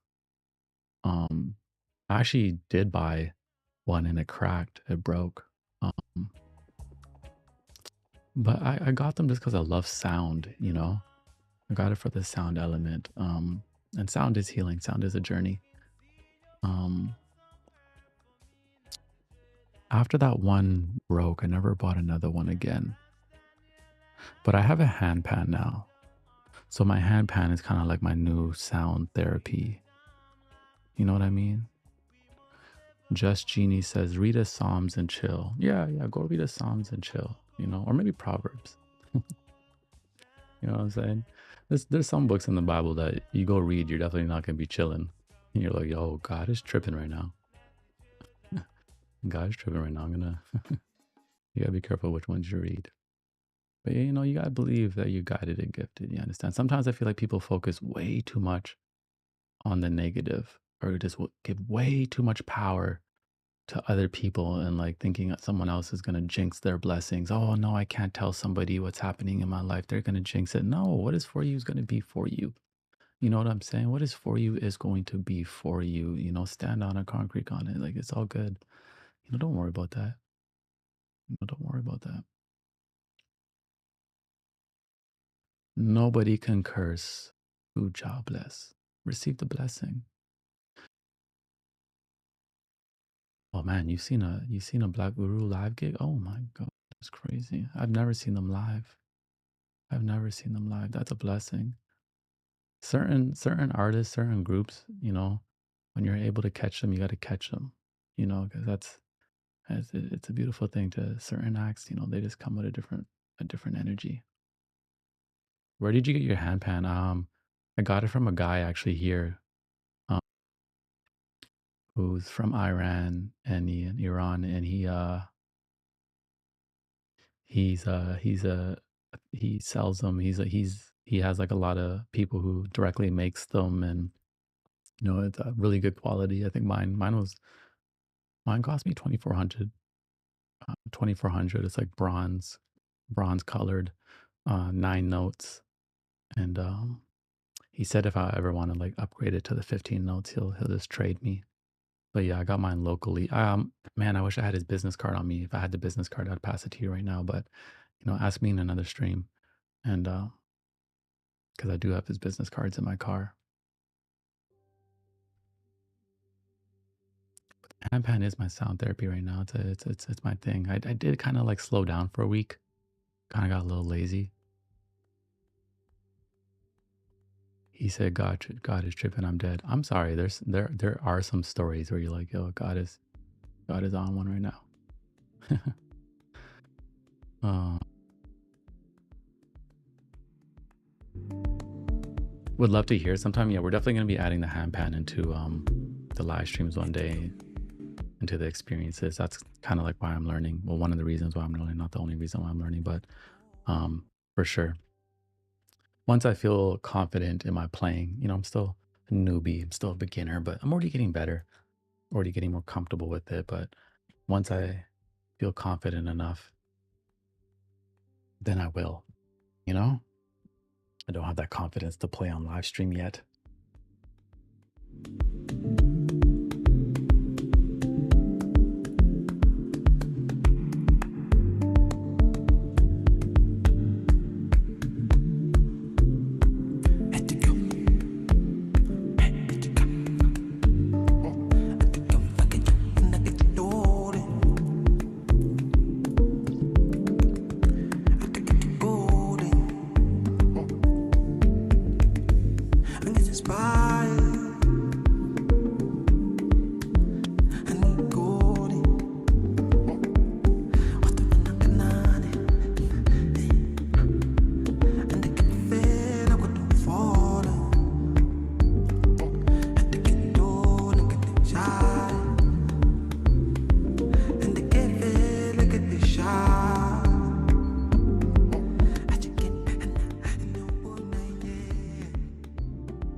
I like that. Love Luna says, I heard the other day to be the river and not the rock.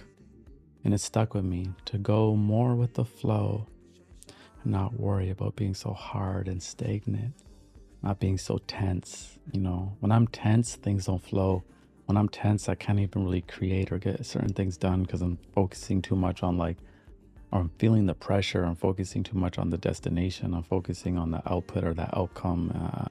I'm like being afraid if I'm going to fail or if I can get it's just too many things that are happening instead of just submitting into the process, allowing it to be. I like that as well. I like that quote. It's a good one. It's a good one.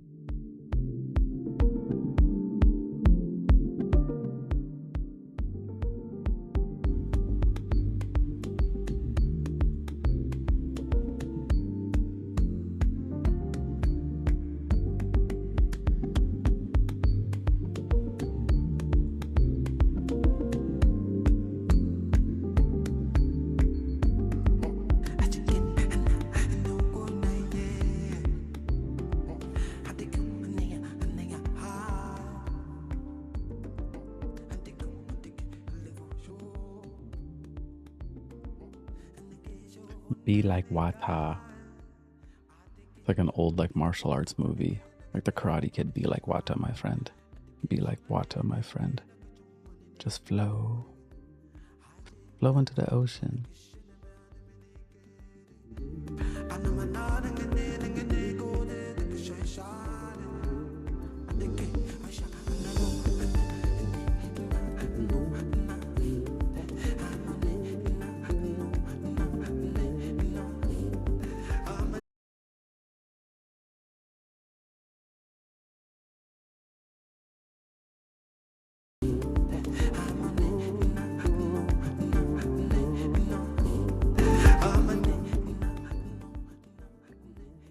Bruce Lee said it. Yeah, I think he does. Does your ring control the audio? Yeah, it does. I actually got another one as well. I just haven't hooked it up. It controls more than the audio though. It can control whatever. I mean, it controls the audio, but I can set it to control any function I want. But I did get another one as well. So pretty soon I'm gonna start having the two, and the second hand will like control delay, delay and reverb, and then yeah, this one volume, and then also this one is I have it set to the EQ, so I can kind of just EQ it out.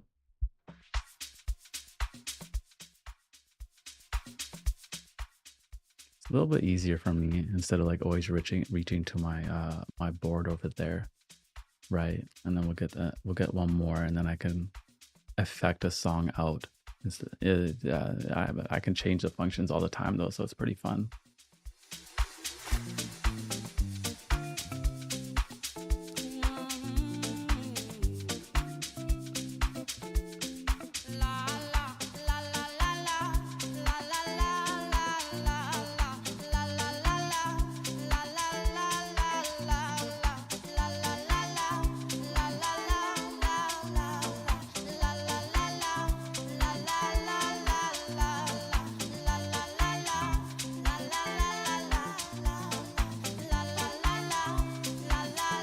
Kwaze kwamnandi kulo mhlaba ngicela Nkosi ungangithathi sasemncane nami ngifuna ukuphuza masinyane ngizudala ngishade ngihlale naye kwaze kwamnandi kulo mhlaba ngicela Nkosi ungangithathi sasemncane nami ngifuna ukuphuza masinyane ngizudala ngishade ngihlale naye kwaze kwana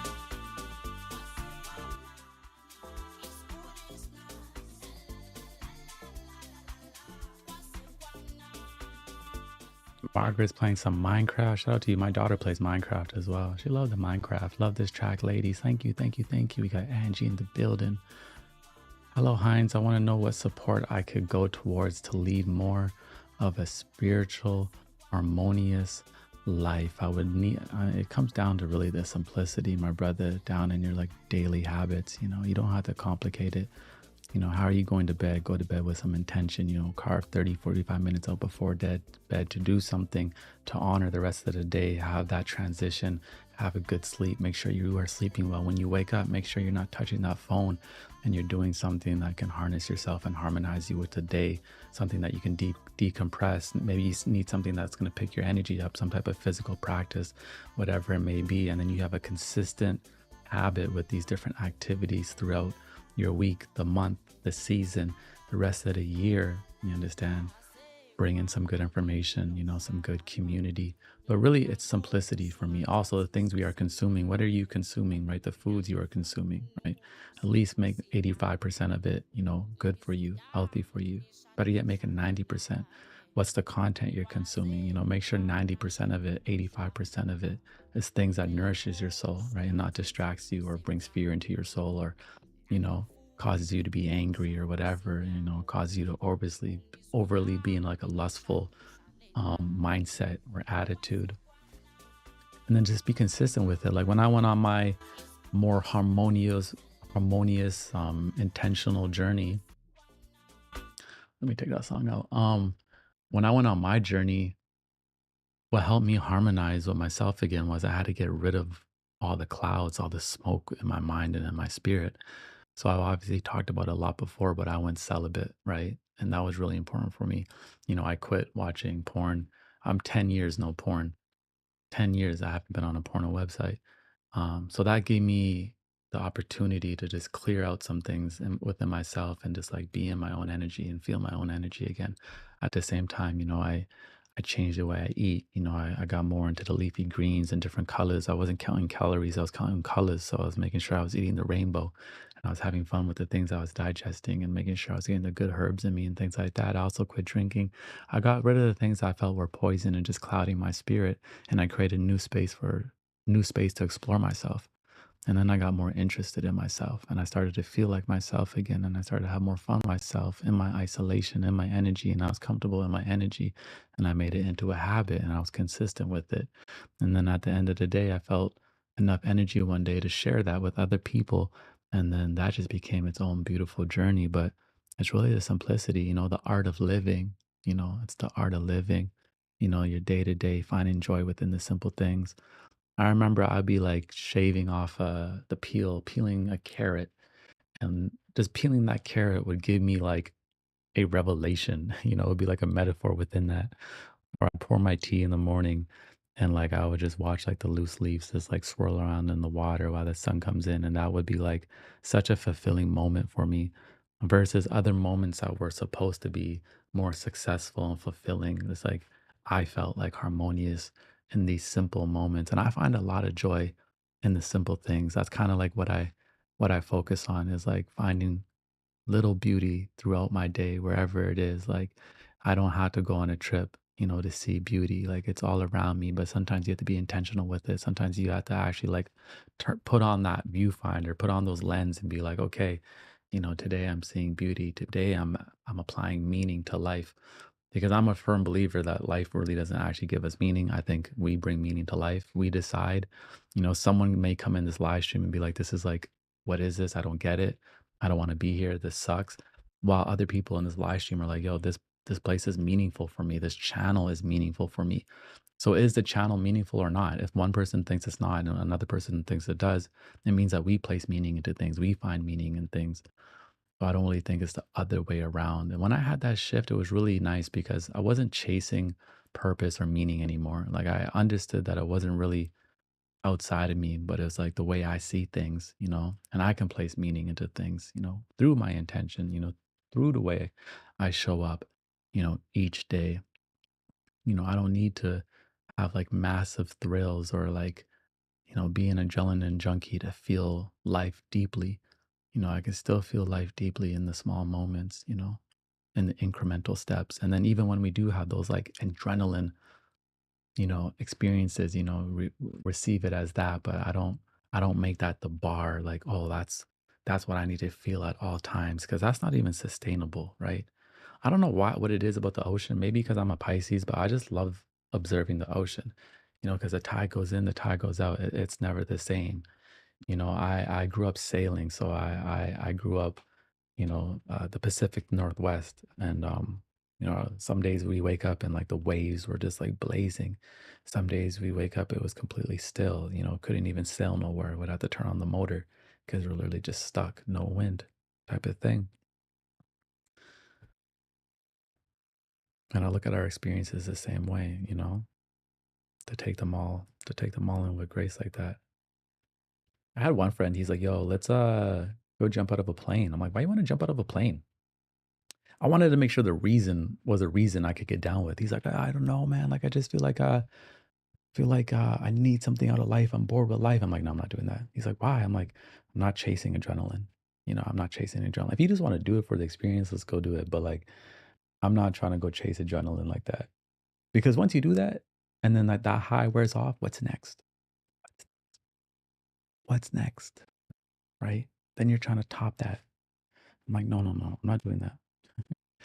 I'm not chasing my happiness. I'm not chasing highs. I create it.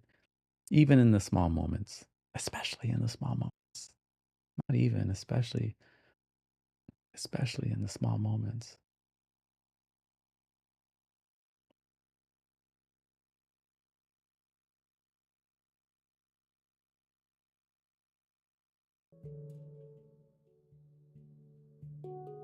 Definitely gonna do some study work with me streams this week. Those should be pretty good. I got a lot of writing I need to do. Gonna need some assistance, need some community there with me.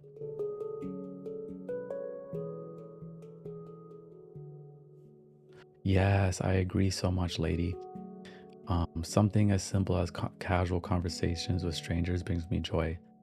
Me too. Like I absolutely love that. I receive it. I love it. That synergy, those experiences, I love it.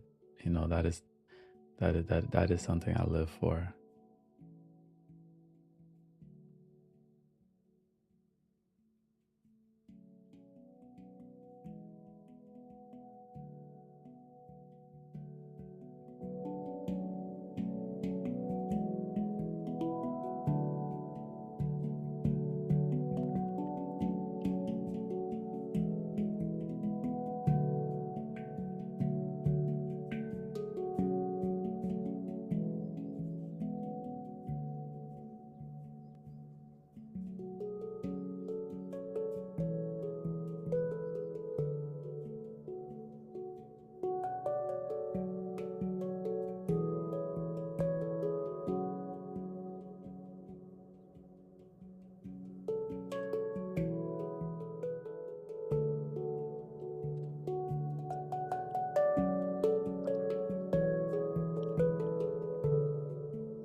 Creation is therapeutic, yes. Creation is very therapeutic. Making beats, therapeutic. I love it.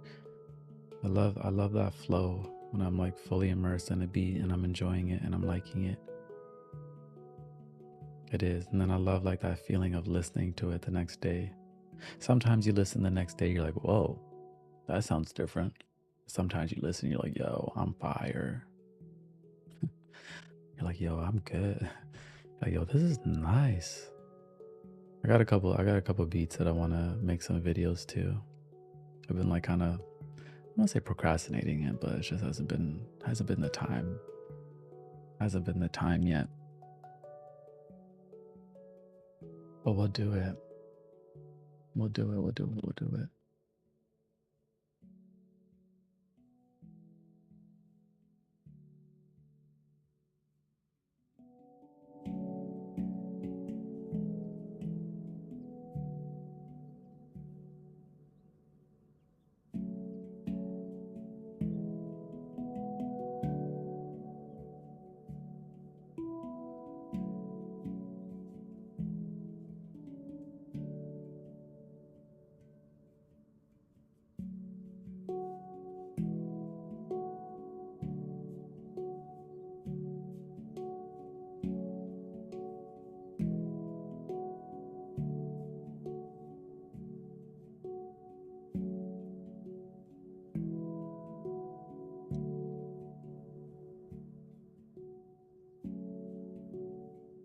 Actually have like a bunch of like things that I want to like a lot of streamers like react to other videos.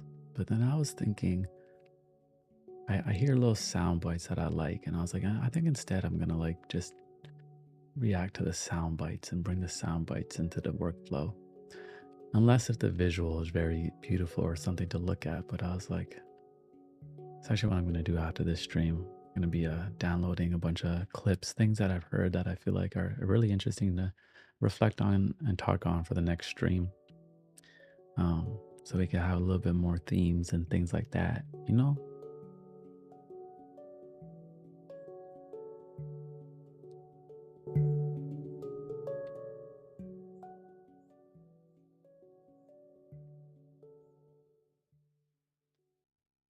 Do you meditate? If so, why and how many times do you do it per day? I don't really meditate more than once a day. Um, it really depends. It's not like a concrete thing like 4 p.m. meditate. It's more of an intuitive thing, and I just simply do it to just give myself time and space, you know, to breathe, you know, to slow down, and to allow the thoughts just to pass by. Uh, do it so I don't get ahead of myself, you know. I do it so I could feel grounded within my mind and my body and my spirit. Um, I don't overcomplicate it, you know. It's a simple process for me. Simple, nice sounds, space, environment, comfortable. And then, I just go at it. We do have guided meditations over on our private community. New one coming very soon. But I've been working on the app, so there's been less content out there because I'm working on the app right now, and it's coming in like a week, 2 weeks, January 1st. But everyone that's already in there is actually going to be getting migrated over to the app first. It's also a desktop, so you can still watch on a computer or a desktop or your TV, but you can also tap in through an app as well, which is going to be nice. You know? You know? And, 2024, we're gonna pick up the pace. We're gonna pick up the rhythm. We're gonna pick up the frequency.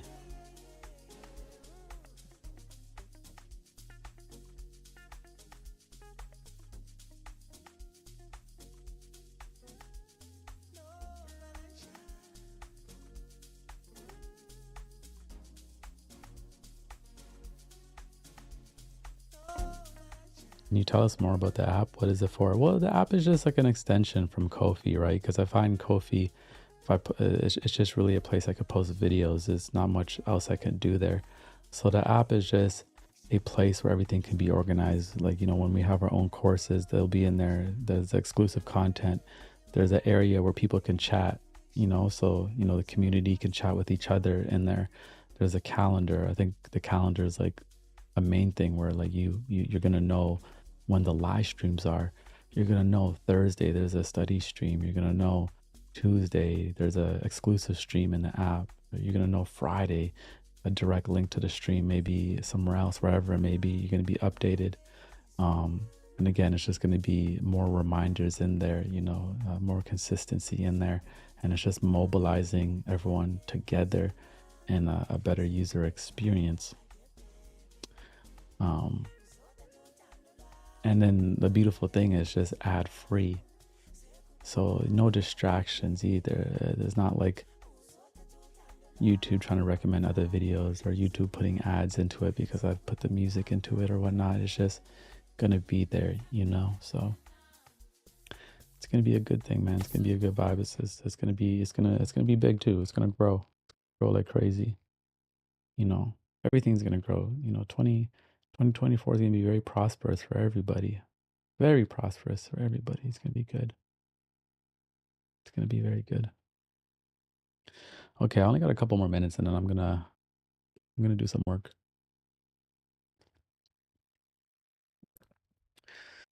Do some work. Need to take some photos.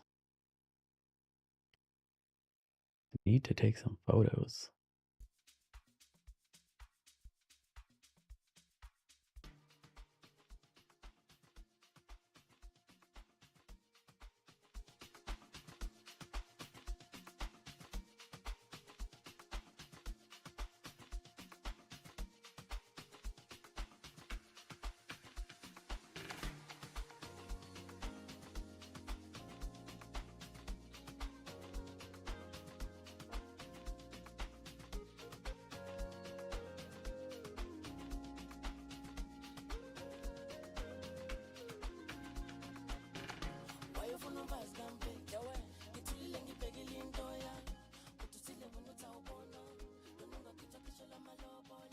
Yeah, it's also going to be desktop. So it's not just an app. You can also just tune in on the desktop. But there is going to be like I'm going to be doing the study streams more consistently, but I'm going to say majority of those study streams, like the scheduled ones, are going to be done in the app.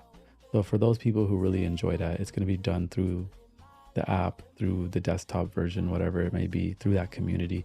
We'll still have streams here for study streams, spontaneous ones, but the more scheduled ones are going to be through the app, right? And that's really kind of harnessing that community. And we're going to be doing workshops in there and stuff. And there's other things I'd like to talk about that I can't really talk about fully on YouTube.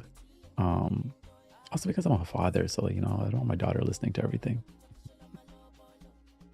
Yeah, man, it is what it is. It's gonna be good. It's gonna be fun. It's gonna be fun. It's gonna be fun.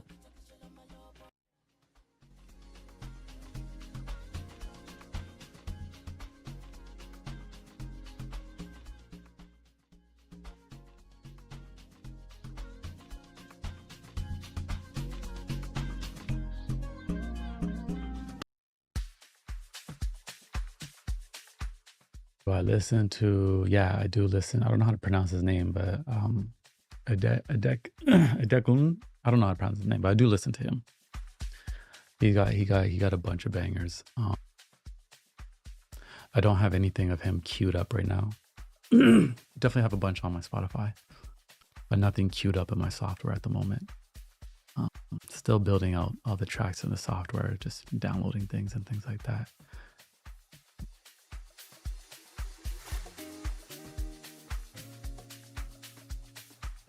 It's a little vibe today though, you know, the number one chill spot, you know. We had a good couple hundred people in here consistently. You know, good vibes. Not bad for just, you know, saying what's up, saying hi. You know, good questions. You know, you feel good energy from people all around. Kind of funny that, like, you know, there's really never really no trolls. Like, they really don't really last over here. I like that. It's just like the energy's too strong. They just like wither away, or they're like, they come in here and they're like, nah, that's not the space for me to even really try to be negative. So they don't even do that, you know?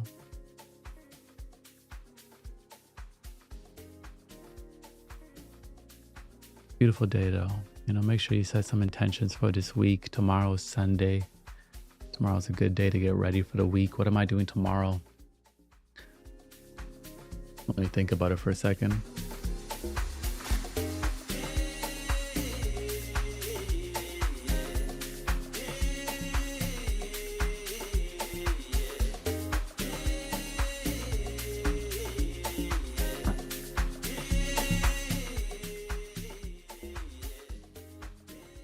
Tomorrow I'm gonna work out. Tomorrow I'm gonna go do a little thrift shopping. I'm gonna prepare some meals for the week. Yeah, it's gonna be a nice day. It's gonna be a good little day. Do you think you're gonna do the merch design on live stream? Yeah. I talked about that in the last live stream.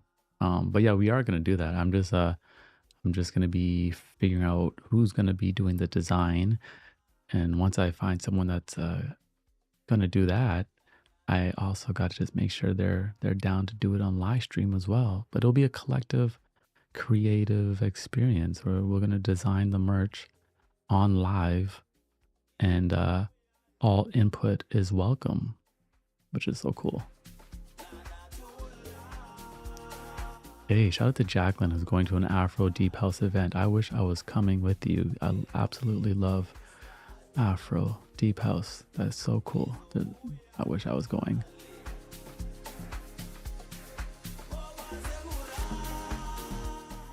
Sounds good. Have you ever thought about vlogging again? Yeah, I definitely will vlog, but I want to vlog when I'm like doing things, right? And if people want me to vlog more, they need to go watch the last vlog. Support that vlog more.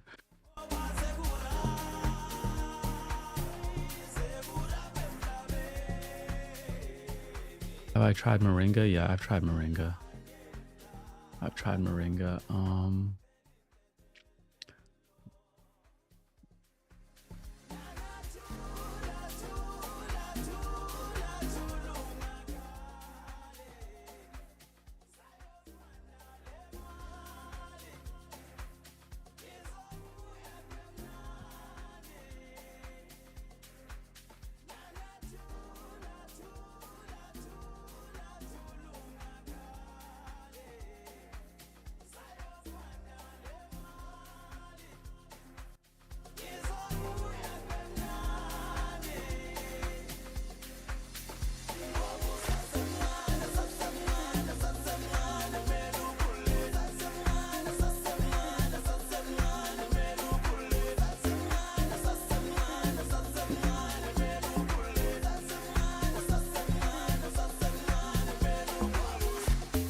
Yeah, dancing can be therapy as well, you understand? Get out there, go dance, your good vibes, your good music, you understand?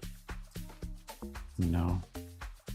Shout out to Brooklyn. I gotta come out to Brooklyn for some good events. I got some buddies that put out events out there. Lightheart, which part of Jamaica are you from? My family from Kingston, Kingston 11. But I mean, I got family all over Jamaica, but you know, from Kingston.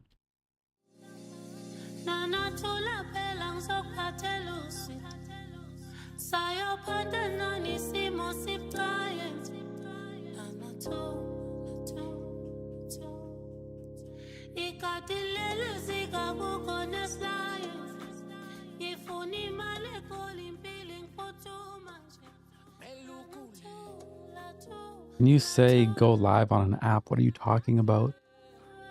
I'm saying I'm gonna have another platform that's a desktop and on an app where I'll be doing live streams. These live streams will be there um, through an unlisted link. So it's the people who join that community can tap in and yeah. I'll have videos and stuff. You'll see content explaining and showing for it to make more sense. I know when I'm talking about it, it probably doesn't make sense, but I'm just talking about it because it's coming. I'm just planting the seed.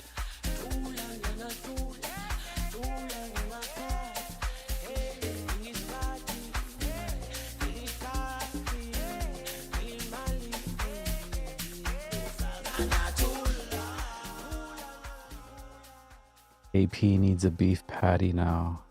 My favorite patties actually are like veggie ones.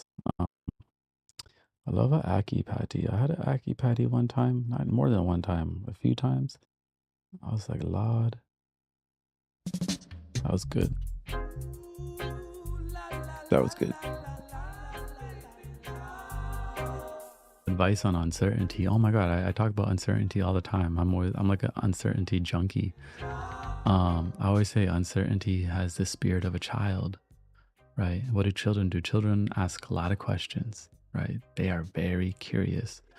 And when you ask a lot of questions and you're curious, it means there's opportunity. I think uncertainty breeds opportunity. It means things can go in any direction, which is an amazing thing.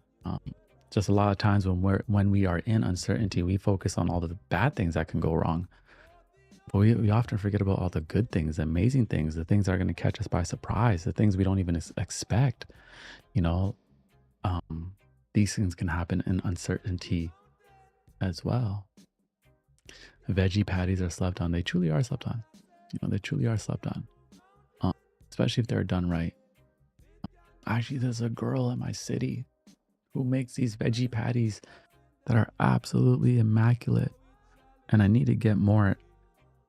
I had like 15 dropped off at my house and they were done within like 3 days. No lie. I was just like crushing these patties. I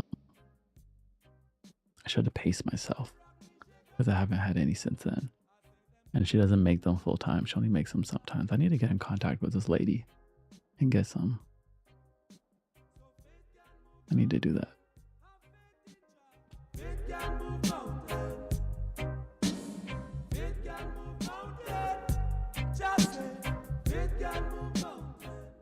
Anyways, I had a good session today, just hanging out, saying hi.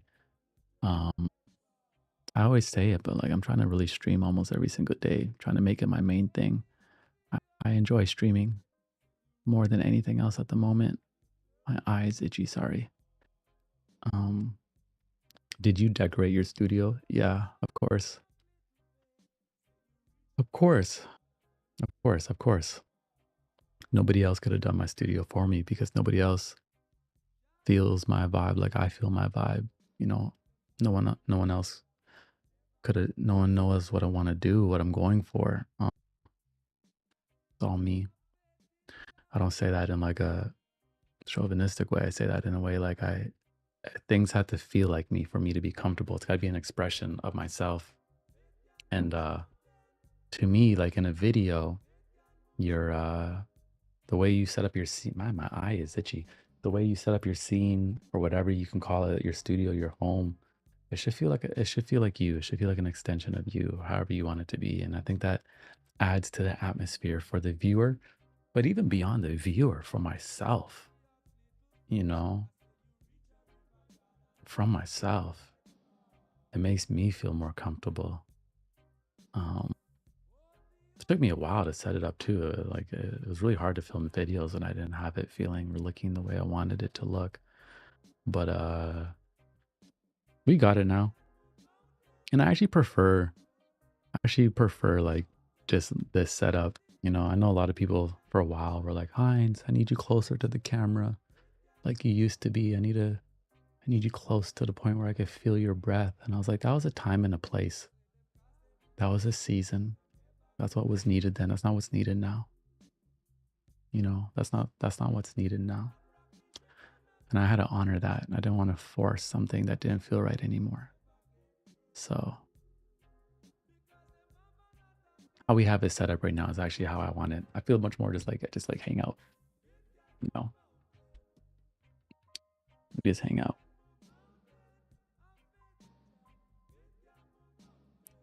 Unique makes their hair products while listening. That's fire. Shout out to you. Shout out to you. Making that organical skincare. I mean hair care. We need that.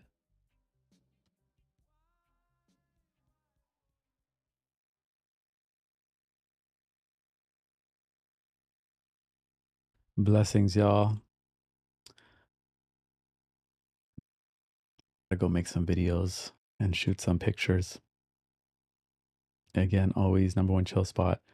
Not sure if I'm gonna leave the stream up, but it will be up for a little bit. And make sure you hit that like, you know, even hit that notification bell, you know, so you don't miss a stream. And yeah, you know, we're gonna hang out this week. We can keep hanging out. We're gonna gracefully stride right into 2024. And before I go quickly, if there's anything you wanna do, see, or anything else like that in an upcoming stream, put it in the chat right now so I can organize some things for y'all that you want. So if there's anything you would like to do on an upcoming stream or even talk about or anything like that, you know, put it in the chat. And I'm going to see what you say right now. And I'm actually going to write down what you say. As you're saying it, I'm going to write it down, okay? So that could be whatever. You could be like, hey, I want to do like a journal with me. Hey, I just want like a vibe session. Hey, I want to read the creative act again. Hey, let's do a call in. You let me know, okay?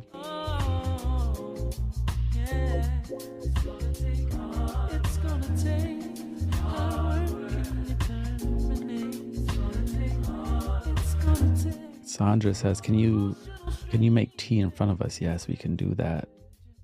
Reminder deck plus tea. Got it. Perfect. Journal session for 2024. Perfect. Silent DJ. Ooh, yeah. I actually really enjoyed that silent DJ one we did once. Actually, I got new decks. I'm learning how to DJ more. Handpan stream. Yeah, that won't be it for a while. Q&A live. Yep. We could do that again. Kind of what today was. Share playlist. Playlist on Spotify. Search Hindsight. Balancing food or relationships. Balancing food or relationships. I second the handpan. Handpan's not coming yet, y'all. But I'm gonna write it down still.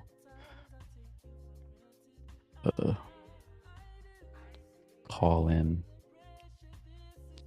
Hear from other people.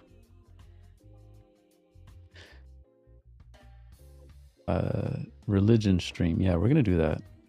We're gonna do that. I just want to do it in like a. Yeah, we're gonna do that. Creative act part 2. Man, we got a lot of. Can we talk about how society been lately and how we can stay calm? Yeah, we could do that. Society is in shambles. What can we do? Society. So crazy. Religion stream. Yeah. There's gonna be some people upset with my religion stream. Art session. Nice. Man, we got a lot of things here. Yeah, we got that religion one again. Okay. Religion chat again. Yeah, we'll do the religion one. I've been wanting to do that one. Brush up on some things.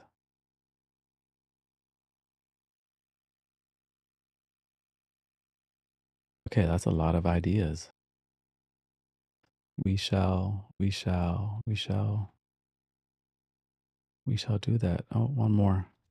Getting organized to complete a goal. Looking forward to the religion. Looks like that one is quite wanted.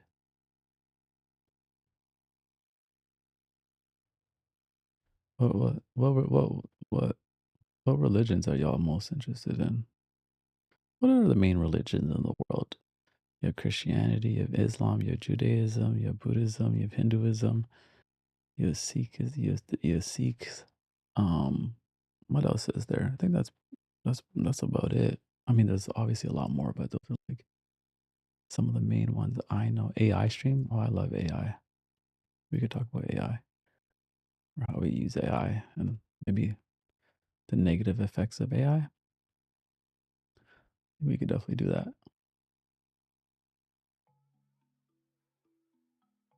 Christianity. Christianity is always a sensitive one. I have people in my comments every week screaming at me. But yeah, we definitely talk about Christianity because that's what I've studied the most. Shinto. Shinto's cool. Shout out to Japan. Gnostics, cool. The Gospel of Thomas is pretty dope, even though it's rejected. I love the Gospel of Thomas. Do we need to believe in God? I mean, you could be an atheist. Actually, in Hinduism, even Hinduism, you know, allows for one person to be an atheist. You know, so it's like it is what it is. Actually studied. We're gonna actually we're gonna add atheism as well because it's not a religion, but I've also studied a lot of I've listened to a lot of the thinkers, the bigger thinkers in atheism, and I like them. I like them. I used to have an ignorant. I'm gonna call it an ignorant. I was gonna say I was pretty ignorant before when it came to atheists. I was kind of judgmental. Completely changed my mind after listening to atheists and taking that time just to listen. Completely do not feel the same way about it anymore. Are you a therapist? No, I'm definitely not a therapist. I'm just a vibe. Enoch, yeah, it's been so long since I read the book of Enoch, so I forget. I just know it's a crazy one.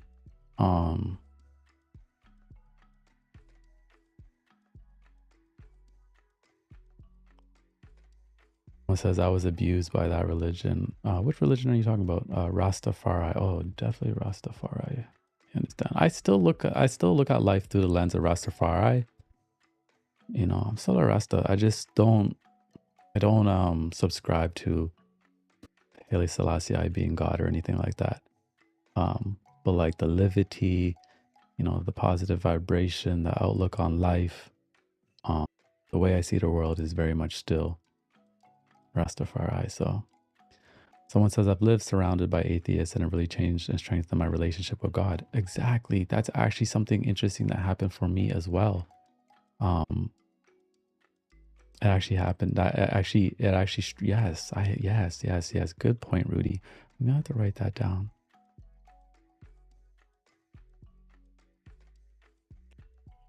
No, my friend, God is not a religion. I follow Christ. Yeah, people always say that. At the end of the day, in the Bible, it does say, you know, religion is taking care of, you know, the orphans and the elderly, you know, those who need your help, you know, at the end of the day. But you can't deny that a lot of people are very religious, especially ones that are more Christian, are very religious, even if they say that they're not. They can be the most religious and dogma and have the most dogmas. But even in the Bible says religion is to take care of those who are in need. That's the ultimate, truest form. Haitian religion is wild. Um, there's a lot of voodoo, right? There's also Santeria. I don't know much about that anymore. I also forgot about that. Forgot. There is Santeria though, but I forgot about a lot of the stuff in Santeria.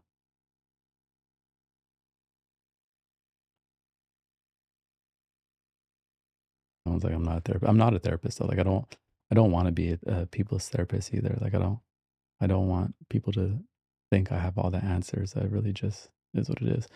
Life with Momo, Christianity, my father abused me, my sister with it. Oh yeah, there's a lot of people that have been abused through certain religions. Parents have completely destroyed people's childhoods, unfortunately. While some other people had very amazing experiences, but some people, yeah, you know, the fear was just driven into the children's souls very early, very early. This is actually good because I think the religion one seems to be the one stream that's like the most wanted. So everything you're saying, I'm actually writing down for context right now. So you can keep it going. Bruce Lee says, I feel like religion is put in place to conquer and control. Religions have gone around the world, conquering and controlling. That's definitely that's definitely an effect. Some of them cannot deny that. People have been abused by different religions. Yep, that's 100%. It is true. People have been abused within many religions, except the Tao. I don't really see the Tao as a religion. It's just more of a philosophy. But I love the Tao. I love the Tao. The Tao is amazing. It's when religions get institutionalized that it gets wild. Yeah, I agree. Tyrants undercover. Yeah, that can happen too.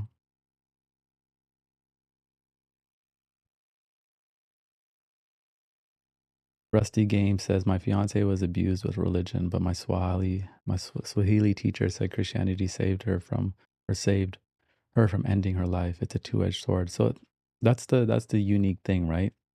Is that many people have different experiences. Many people have experiences where their life has completely changed because of religion, and some other people have had some really horrible experiences, depending on how they grew up or whatnot.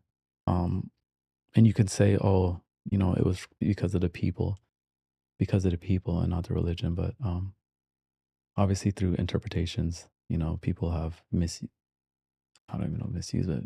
Through interpretations, people have done some great harm to people.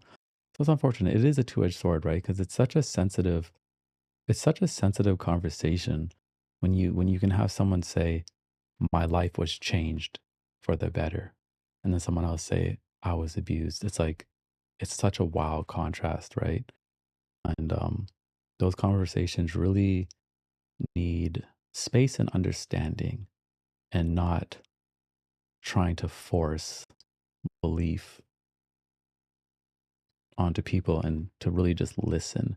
And I think that's what really, helped me was like I just listened to a lot of different stories of different people. I listened to a lot of different people's testimonies. I listened to a lot of people who had to deconstruct a religion. Um, and it was a really interesting experience. Just a lot of listening, just a lot of listening.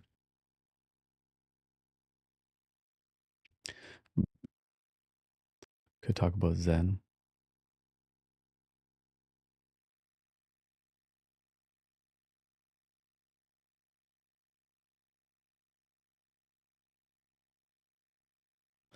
Visora says, my parents see my spiritual practice as demonic. Oh, don't worry. I have people come into my DMs and tell me I'm a high what was it? I'm a high ranking demon. Uh, so so I understand, man. Feel like I had one guy come on my DM, send me a voice note. He's like, I really like you, but I'm afraid that you're a high ranking demon. I'm like, bro, you need to relax. You need to relax. Go home. Put your feet in the ground. Touch some grass. Go drink a cup of tea, man. You're losing yourself. And then I also had someone that made a video about me. Someone said I was gonna usher in the end times. I was like, yo, I was actually kind of like, I was like, at least you're giving me like a high ranking. Like at least you're like giving me like credit. Like, you're saying I'm powerful. Like, I was like, at least you're giving me some like high ranking. It wasn't just like, soft. I was like, okay. Another guy said I was ushering in the end times with some other people. And they put me in like so this they put me in this category with some like other really big names. I was like, at least you like see me in this like in this light. Or it's not a good light, but you're giving me some credit. You're saying Heinz is powerful. So powerful, I think you're a high ranking demon. I'm like, relax. Relax. Go touch some grass, please. Go touch some grass. That's probably one of the negatives of some beliefs is everyone gets afraid and thinks everything that isn't exactly what they are or what they think is a demon or demonic. And we'll talk about that as well. The life of Momo, my dad called me a demon for smoking weed. Damn. Damn. Damn. Damn.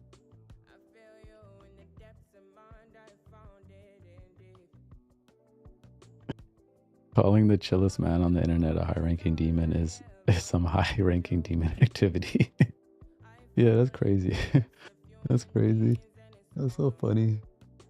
That's so funny. That's so funny. Rusty Games. I see my spirituality as deeply personal. Exactly. The way the Most High speaks to me is unique, and there's no formula or method to get it right. Rusty's dropping a bar here. It's also personal. Like if someone comes to you and says, "Oh, do you believe in God? And which God do you believe in?" Like you don't have to answer that. That's a personal thing. That's like going to somebody and being like, "What do you and your wife do, or what do you and your husband do in the bedroom?" If you're not comfortable at a time in life to talk about that, you don't have to. That could be deeply personal. You'd be like, "That's between me and God." That's simple. But if you also feel like, yo, I just want to share my faith and my belief or, the grace I've received, and I just want to tell you, that's beautiful as well, right? Like, it's up to you. It's not up to nobody else. This reminds me when I used to think celebs were demons. Oh yeah, there's that too, where everyone thinks every single celebrity is a demon. Yeah, that's it. Yo, go to TikTok. Go on the demon side of TikTok. Oh my God, that place is crazy. Like that's just people calling each other demons, they're calling pastors demons. They're like obsessed with it. And then you see the people like coughing up demons, and they're like acting all crazy. And then like 3 months later, they have another demon and they're coughing it up. And then it's like, yo, why are you coughing up a demon? I thought you were already a believer. Like now you're telling me you got a demon in you and you're already a believer. Oh, it just happened. I'm like, where was your protection? Like, why are you coughing up a demon every 6 months and then shaking on the ground? Oh man, I swear that stuff is really difficult. It can be, it's a double-edged sword. It can be humorous, but it's also really sad to watch as well. Christians that think everything that isn't holy is demonic. Yeah, that's the biggest thing in the Christian community. Go on Christian side of YouTube. I tap into a lot of Christian YouTubers and the ecosystem over there. And Christian YouTube isn't really based on the teachings of Jesus. Christian YouTube is based on pointing out demonic activity in the world and gossiping. A lot of Christian YouTube, that's what it is. And I'm always like, why wouldn't you lead with Jesus, with the light and love of Jesus? Why wouldn't you lead with the teaching of Jesus? Is that not powerful enough?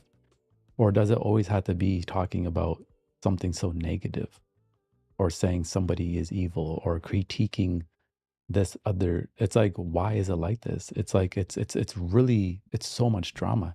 It was really unfortunate because I'm like, this should be like one of the most warm warm, cozy places, you know? Not saying you can't critique, not saying you can't like, keep people accountable, but that's not what it is.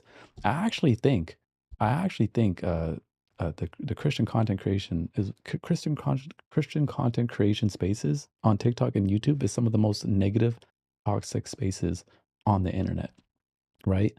Um, it's crazy. It's actually crazy. And that's what I thought too. I was like, why is gossiping?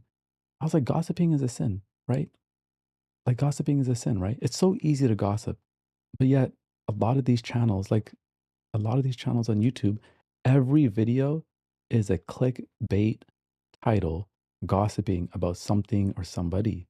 And I'm like, why is it like that? Like, why wouldn't you just pick up the Bible and which has tons of gems and just preach, just share a nice story, share a nice testimony, you know, just this give people the bars, allow people to understand the text deeper.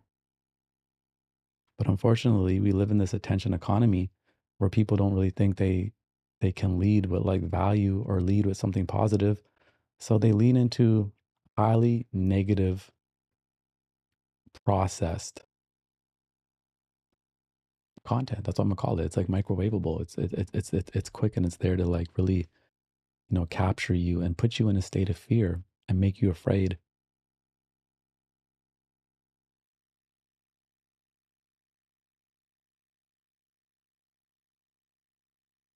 Simply Reese. Let me see. I think she got something good here to say. It doesn't, it's so big on the screen. My apologies.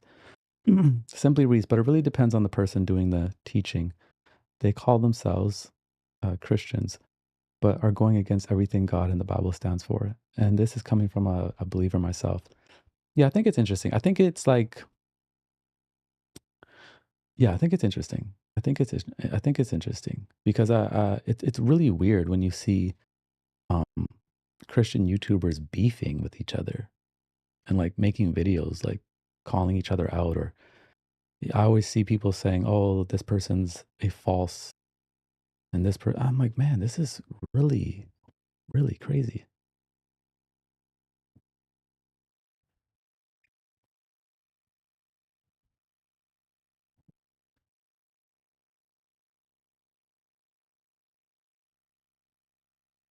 Okay, this is a lot of information that I'm also going to put this into.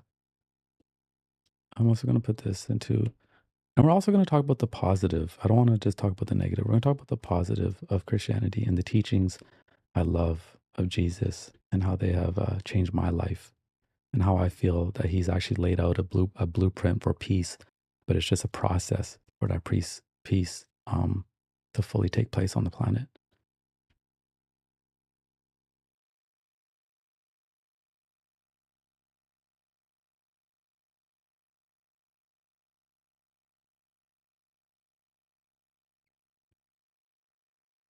Someone said false teachers calling out false.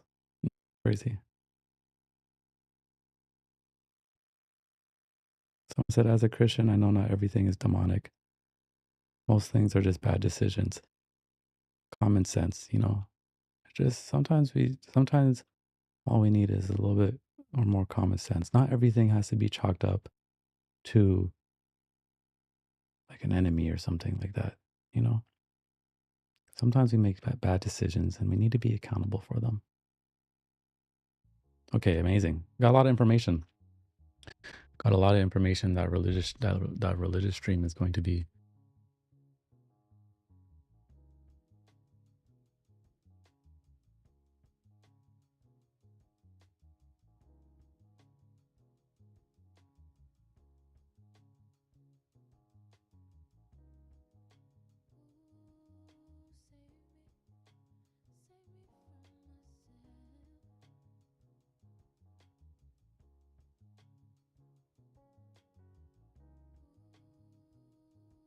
Love is the only true religion. I think Ziggy Marley got that song. Love is my religion.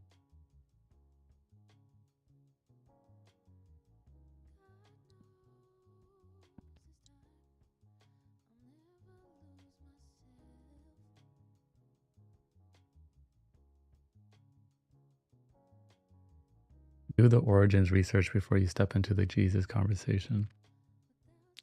I already know the origins.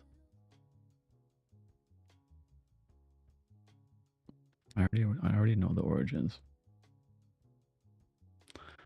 Bruce Lee rather say Yeshua or Yeshua. I mean, yeah, Jesus technically nobody technically called Jesus Jesus when he was alive. Well, wasn't what they called him, but Life of Momo found Jesus when I left religion alone, and that be happening sometimes.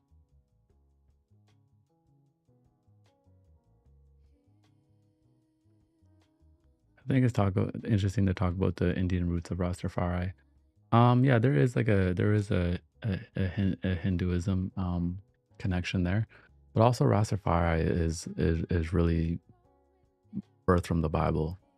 Um, even if you listen to Bob Marley, a lot of it is scriptures just changed, and it's just Rastafari just doesn't believe in like a literal heaven and hell, and like again a lot of the dogmatic things and certain things like that. But obviously there is like a harmonization from Hinduism as well in Rastafari. But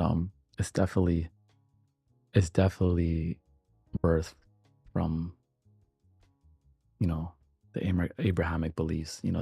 That's where the diet comes from as well. You know, um, partially. Not eating certain things.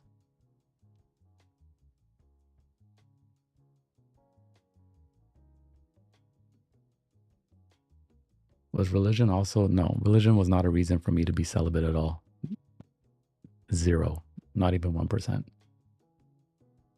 not even 0.01%, none. When I started celibacy, I didn't even when I s- when I started celibacy, I didn't even know much about any religion. Uh, When I started my celibacy journey, I never even opened the Bible or anything.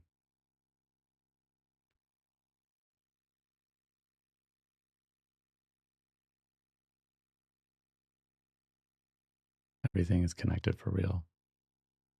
Yeah, it does seem that everything intertwines with one another in a very interesting way, in a very unique way that can't be fully explained, which I think is very cool.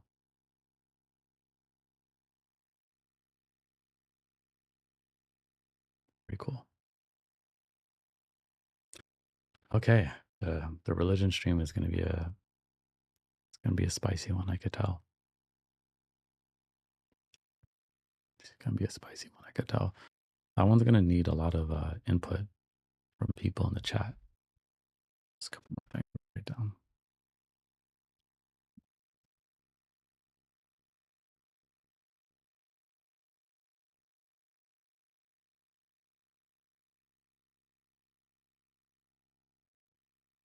Sequoia says, write this down as well. It always bugged me when a lot of online conversations about Jesus don't focus on his teachings or miracles, but on his nationality or race.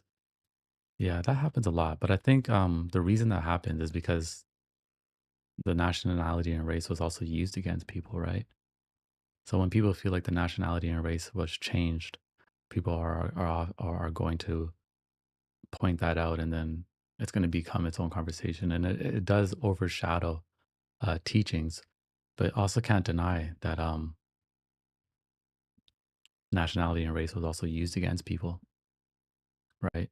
So people kind of have to deconstruct that sometimes before they can even possibly get to it and accept it, um, right? It's just like especially Christianity. Christianity is probably like the most hottest topic one that people can like debate about all day, because I think in the West that's the one that people have the most experience with. So m- a, like I'm not gonna say majority, but a lot of people grew up in Christian households, and some people remain Christians, and some people didn't. Some people had bad experiences. Some people had amazing ones. Some people have testimonies they hold dearly to their heart. Some people claim to have visions, and some people, claim absolute horror and destruction. Some people grew up fearing of a rapture their whole life. I actually think it's quite weird when people say they hope that Jesus comes back tomorrow, because I'm like, technically, you should be hoping that he doesn't come back tomorrow, and that you give people more time that you love to believe, if you believe in the claims, because when he comes back, it's not going to be pretty for everyone. So I don't know why people have this kink for Jesus coming back, or be like, I hope Jesus comes back tomorrow. It's like, well, I mean, I'm sure you have family members or people you love dearly that aren't believers. So, well, why are you in such a rush? I think it's weird. I think it's weird to like wish for the rapture to happen tomorrow.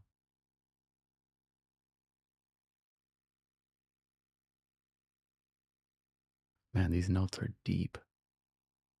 These are deep notes.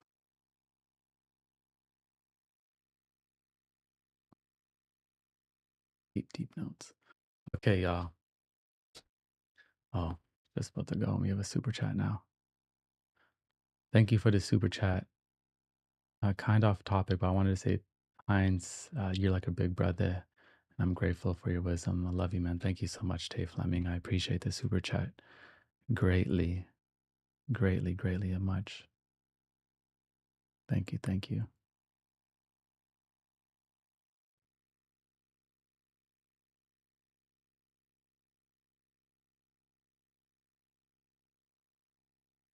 Okay, y'all. I'm gonna go because this almost just turned into the actual religious stream. And I don't want it to be, if you believe rapture is coming, you don't need to believe in responsibility for change, or the world will never end. But like, so before Africans were colonized, what were their religions?